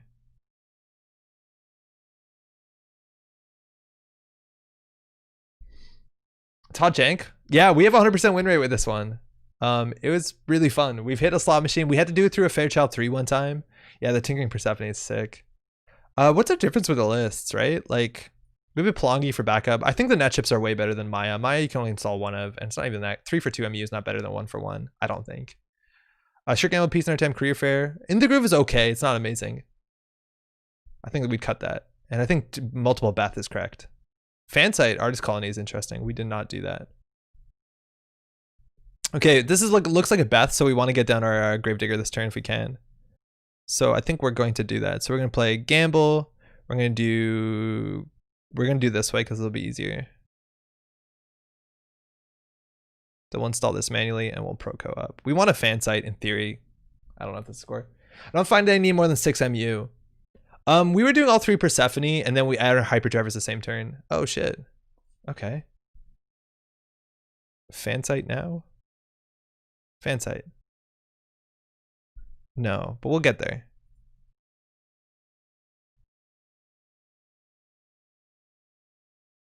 No Fansite. No Fansite before the score of 5-3. That's a huge issue. I have a nasty mill deck. I have not played Ashes. Oh, Ashes. Oh, sick. Okay, that's fine. Ashes had a Corset mill deck, which was a fun archetype. Okay, that looks like more like an agenda. But at least we have more time for Gravedigger. I don't think we need the money. They definitely don't need it. That's good. Okay. So we have to trash something. We definitely want to get the Fansite down at all costs. We'll throw out, I think, the Simul Chip. I think Simul Chips aren't that good in this list. What's Ashes like? So Ashes is being rebooted. I haven't played that much of it. Ooh, Cyberdeck Sand, fuck. That's a hard question. After the game, I think it's hard to talk about that. It's pretty interesting. Okay, so we can do a Liberated Cello play here, right? No, we don't have Beth yet. We'll get there. Will we? Well, we can do a big Gravedigger turn. Yeah, I think we'll do a big Gravedigger turn. Well, we definitely don't need it. We Proco. That was... Oh, fuck. We can do a huge Gravedigger turn. Doesn't this work better out of Nat? I don't know. Probably. Maybe not. No, you need Hyperdrivers, don't you? I don't know what Nat does. Just gives you credits.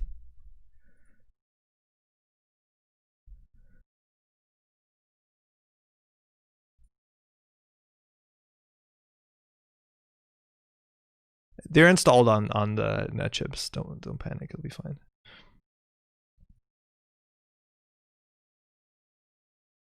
Okay, here we go. Less cards in the mill tech. Yeah, we're not doing enough mill. So this is what our deck can do, and let me tell you, it's probably not that good.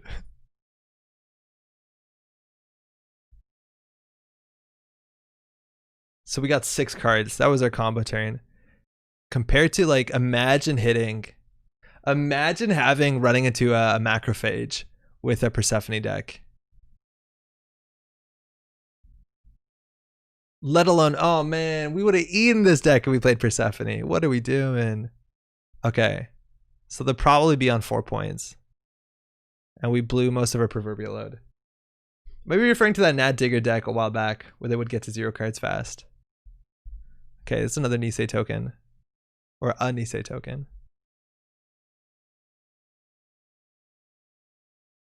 So we need to get Liberated Cello online. We need to find a Beth. Fuck. And this is probably not ever going to trigger.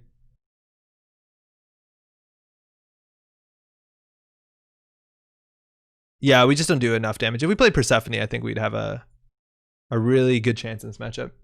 Yeah, this is not good. We just don't do enough damage on our combo turn. Right, and they're just going to jam out here. Yeah, there's a... Ooh. Okay, so it doesn't look like it's a 5-3. Because they would have advanced once if it's a 5-3 on La Costa. Do we mill here? I think so. I don't know what else we're doing. We can threaten this Nisei token.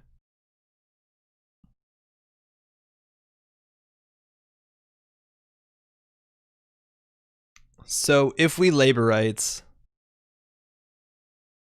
No. I'll run here. They could Nisei token this. It's fine if they're gonna lose it, but no, it's not actually that good. So we hit double Thimble Rig. Okay, that's ice that we actually can deal with. Get us a fucking Beth or a Temple. Nothing.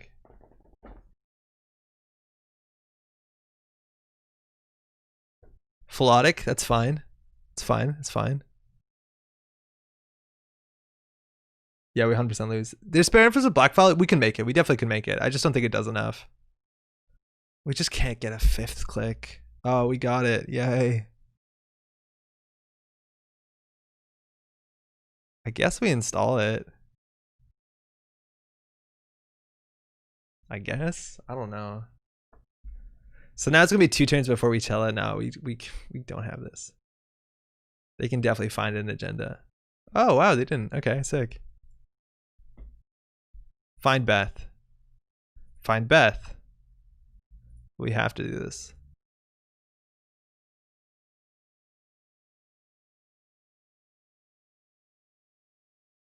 So this doesn't matter, this doesn't matter, this doesn't matter. Labor rights somewhat matters because we can still mill.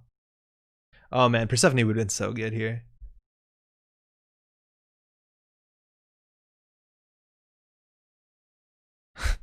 Damn it. This is not going to matter. That doesn't matter. This doesn't matter. Okay. So if these jam anything here with single advancement, that's obviously terrifying. And they can let us liberate Cella, and it's not going to matter. They double advance, though. That's interesting. What ice would we have led? Fire for Persephone? What ice would we fire? Slot machines, they're on 3 of. Macrophage, they're on 2 of. Ike, if they're on it. There's so much that we could fire. Play 1 of Persephone, I missed the VOD. Oh, it's so good. It's a really fun deck. So we're just going to do this. See what they do. Choose an agenda to forfeit. So we'll be on 4 points, and then they win next turn. Good game. Yeah, this is awful. I don't know what we're thinking.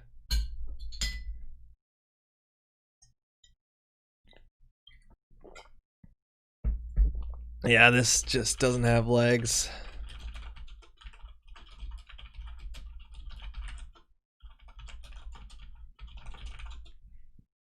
Nice glug from the jug. Thank you. Pouring water from this into a glass, it's like the cat Manico just... It's like the coolest thing ever. I don't know why. Yeah.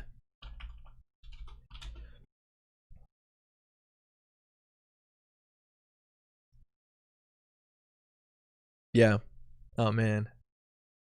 22 cards left, like not even close. So that's the idea, right? Like we pull out 3 Persephones, we have 10 clicks, we run into this thing over and over again, and every time it mills 3, if it's a slot machine.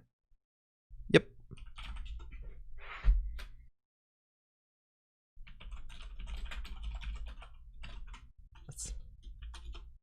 Let's see if we can res all. Let's see if we can find it. Don't see a lot of callers. Yo, Jim, what up? Yeah.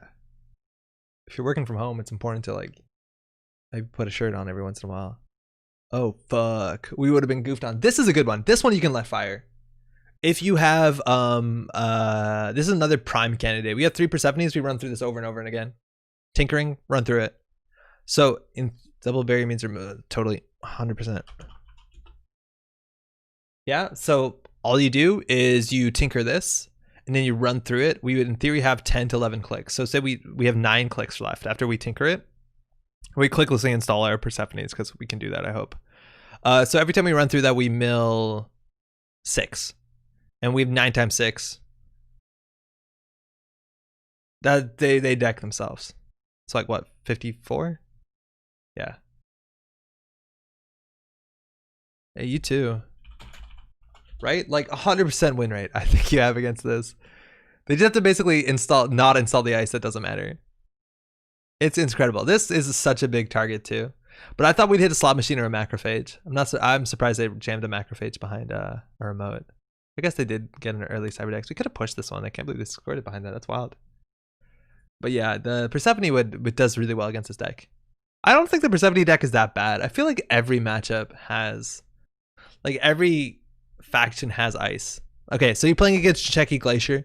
You have Engram Flush. Easy. Good. You can get through that. You can't really get through Ike over and over again. I think Engram Flush is the easiest in Shinteiki, and everyone's playing 3 of that. You're playing against anybody else, so sometimes the deck has Macrophage. You can get through this. The Trace 1 at the end matters. You actually have to pay into that. That one actually kind of matters. What takes the place of In the Groove in Persephone? Brian, I don't know. I think you play another Beth, and then maybe you play 2 In the Grooves. The single stroke Engram Flush and Slot Machine become unplayable. So well, let's see what Brick was doing. So this is Brick's list, right?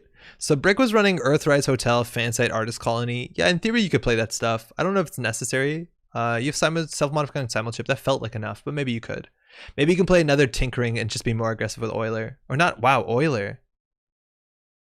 Whoa. Wait, is Euler way better? For the remainder of the turn gate against 0 credits, break subroutine.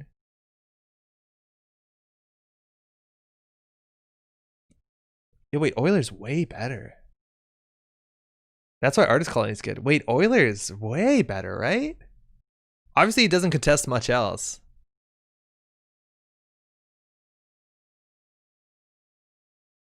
You make it a sentry. It has to be a code gate, though. So it actually has to be a code gate.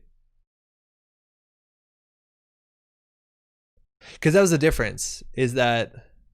Wait, no, there is no difference. Because if it's a sentry, you make a code gate. No, it doesn't matter. Yeah, exactly. Like Tinkering doesn't give a shit, right? Because Tinkering, you have to, if it's a sentry, you make it a code gate with Tinkering. Otherwise, if it's a sentry, you make it a code gate. So you just can't fuck with barriers. You can't, but there's no barrier that you really want to do this trick to. Yeah. So Euler's actually really, really smart. Euler saves you money. Like we were doing this when we were going through a Fairchild. So every time we had to break through it, we had to do boost, break, break. No, we just did boost breaks. Every time we were going through, we were paying 3. Now, in theory, if you do this with Cyber Trooper Tolute as well as you have here, we would be paying 1 credit instead, which is pretty good. Yeah, that's a lot better. The Cyber Trooper Tolute is interesting with Euler, but you have to install the turn you use it. So you sacrifice your ability to pressure remotes, which again, I don't think is a lot of the thing that you want to do in this deck. But that's interesting. Yeah, I think the Euler is probably better. That's really cool. That is really, really cool. That makes the simul chips more interesting as well too. If you want to pressure other stuff later with the more, yeah, I guess you could still pressure with Tinkering. What else is the difference here? We have Peace in our time. We have Gamble. We like the stim hacks. We were struggling to get the Persephone money up, but maybe if we're saving money with Euler, that's a bigger deal. I don't like the Mayas. I don't think Maya does enough.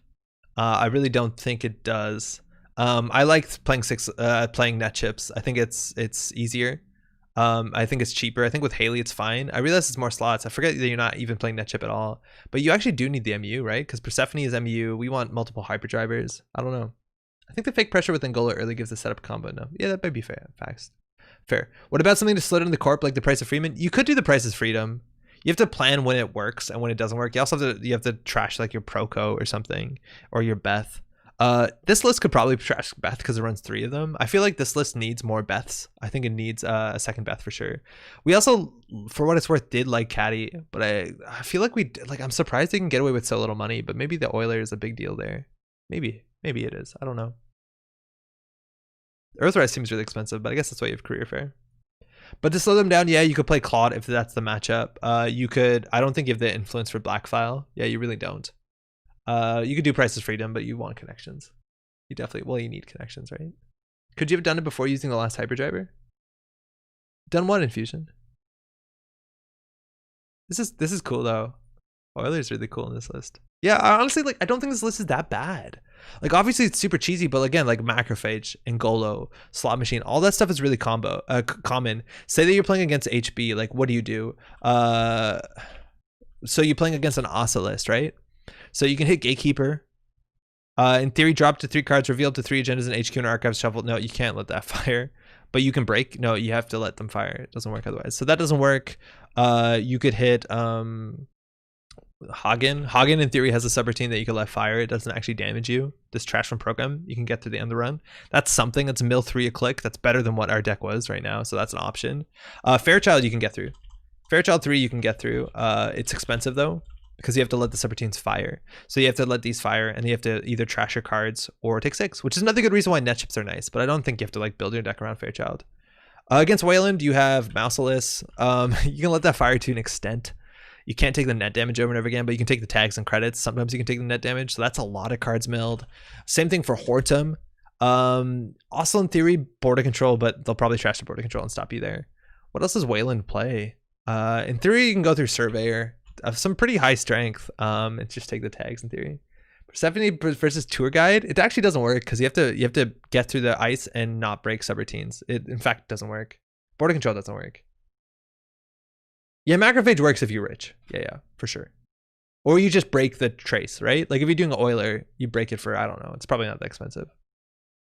Hushik seems counterintuitive, but you get the numbers with net chip. Yeah, I don't think you want Hushik. What else does Wayland have? Tithonium? No, that's not really common. In theory, if you're playing against like you know, the bad pub stuff, Trebuchet, you can let the trace 6 fire all the time. It's obviously strength 6, so it's a problem, but you can get through there. I think that's largely it. I don't know, probably forgetting something. And then Shincheki, NVN, yeah, there's a lot. Aaron Boy doesn't exist anymore. Enigma is also technically a liability. Not a very good one though. No, you'd lose the clicks. I feel like most lists you could do it. Like if we just open up any good corp deck list and find ice that can go through to. Aket, that works. Aket works actually really well. In fact, it's fine. Afshar works fine. Okay, so the Sanjay deck, we can probably goof it up. Captain Ice's lockdown deck, let's check that out. Let's just open decks. I feel like sync decks are fine too. Because sync decks you can just go through like Data Raven, right? Who cares? Why not use Paintbrush Virus? I don't know what you mean by the Paintbrush Virus. I don't think there is one. Oh, Palangi? Because Palangi is only for the encounter and it's only once per turn. Tinkering is for the whole turn, which is sick. It's really, really strong comparatively for the very narrow thing we're doing. Probably should be sorted by corp. Can I just see Worlds deck lists? Please? Please? Has it been that long since Worlds? I don't recognize any of these. Uh-oh. I don't know. Okay, we'll just check this stuff. Here you could do it to Aket easily. You could do Anger and Flesh easily. You could do it to Mind Game, not really. None of this matters. In theory, you could do the Cortex Lock once you set up. Aket, you can do it. Blockchain. No. Afshar, you can do it. Hortum, Mouseless, you can do it. Rhyme. Yeah, technically. Winchester, sort of. Icewall pop-up window. Yeah, I think it's fine. Drafter's another one Persephone's good against. Ooh, Drafter. Well, no, actually not really, right? Because then anything you mill, they can recover. You can still mill them out, but you're not going to be able to win that turn. So you're going to have to make sure you mill everything. right? Because if you mill once you pass it, and then next time you run, you're right. It's really good because you don't have to bother with it, and it's a sentry. But yeah, presuming you just deck them, yes. Because otherwise they'll install everything and then be like, oh, actually no, it's kind of bad, right? Because once this fires, they'll put an ice in front of the drafter, and then you're fucked, right? Like so much of this combo only works well if you're able to get through this ice over and over again. So no, I don't think drafter is actually good unless they're on no money. Yeah, you need to break the bottom sub so they overwrite. Yeah, exactly. They can either overwrite this and then not res, which is disastrous to you. I think that's actually an interesting thing, and I don't know, Brick, if you ran into this, because we ran into this in one of the matchups we were going through a Fairchild 3 to run into R&D, that we think that it might be good to have either an equivocation in the list or some other sort of pressure card. I think equivocation is the best one, to force them into a situation where it either mills them faster or you still get some pressure from running R&D. I don't know, turning wheel or something. I don't know. Gabriel Celesti is the end of turn. Worth it with Ngolo? Probably not. Isn't Gabriel really slow too? Like where you have to move it?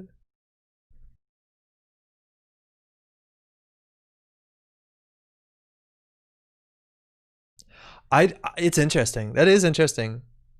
I think it might not be worth it on the basis that there's very few ice that the interaction actually matters. And even in those cases, I still think Euler is probably better. And then maybe you do this instead of Cyber Trooper to loot. Probably not. I was thinking RDI, but I couldn't get the econ to make that real threat. It's hard to be janky and threatening. Yeah, that's why I think you just have to do fast. You have to go fast, which is like why I think stim hack is actually quite nice, because like you can stim hack out half the combo for free instead of career fair. I think stim hack is better than career fair. It's just way more aggressive, right? Like early game, imagine that early game they res some, you know, slot machine or something, and you can actually just that turn, if you're really aggressive, you could do stim hack to do like, you know, SMC simulchip SMC to get 2 Persephones out, and you could do that 4 times, and you could mill what, 6 times, you can mill 24 cards. No, that's not right. Yeah, 24 cards, right? Because every time you run through it, you mill 3, and you do that 4 times. No, 12 cards. No, every time you run it, you mill 6, and you run 4 times. Yeah, you can mill 24 cards on like turn 2. You really could. It's a bit rare, but if you hit like that perfect slot machine, and you have stim hack, and you have just like SMC simulchip, you're good. And that's why we were also considering doing this at some point, and I don't think it's better, but doing this in the Civet lady, Cabinessa. Endless Hunger to field extra net chips to maybe? It's like 4 MU, and I don't think you need it. Endless Hunger also only breaks end the run subroutines that are clean end the run subroutines, so it doesn't even help you with like Fairchild or like Macrophage. It's like pretty limited. It's interesting though.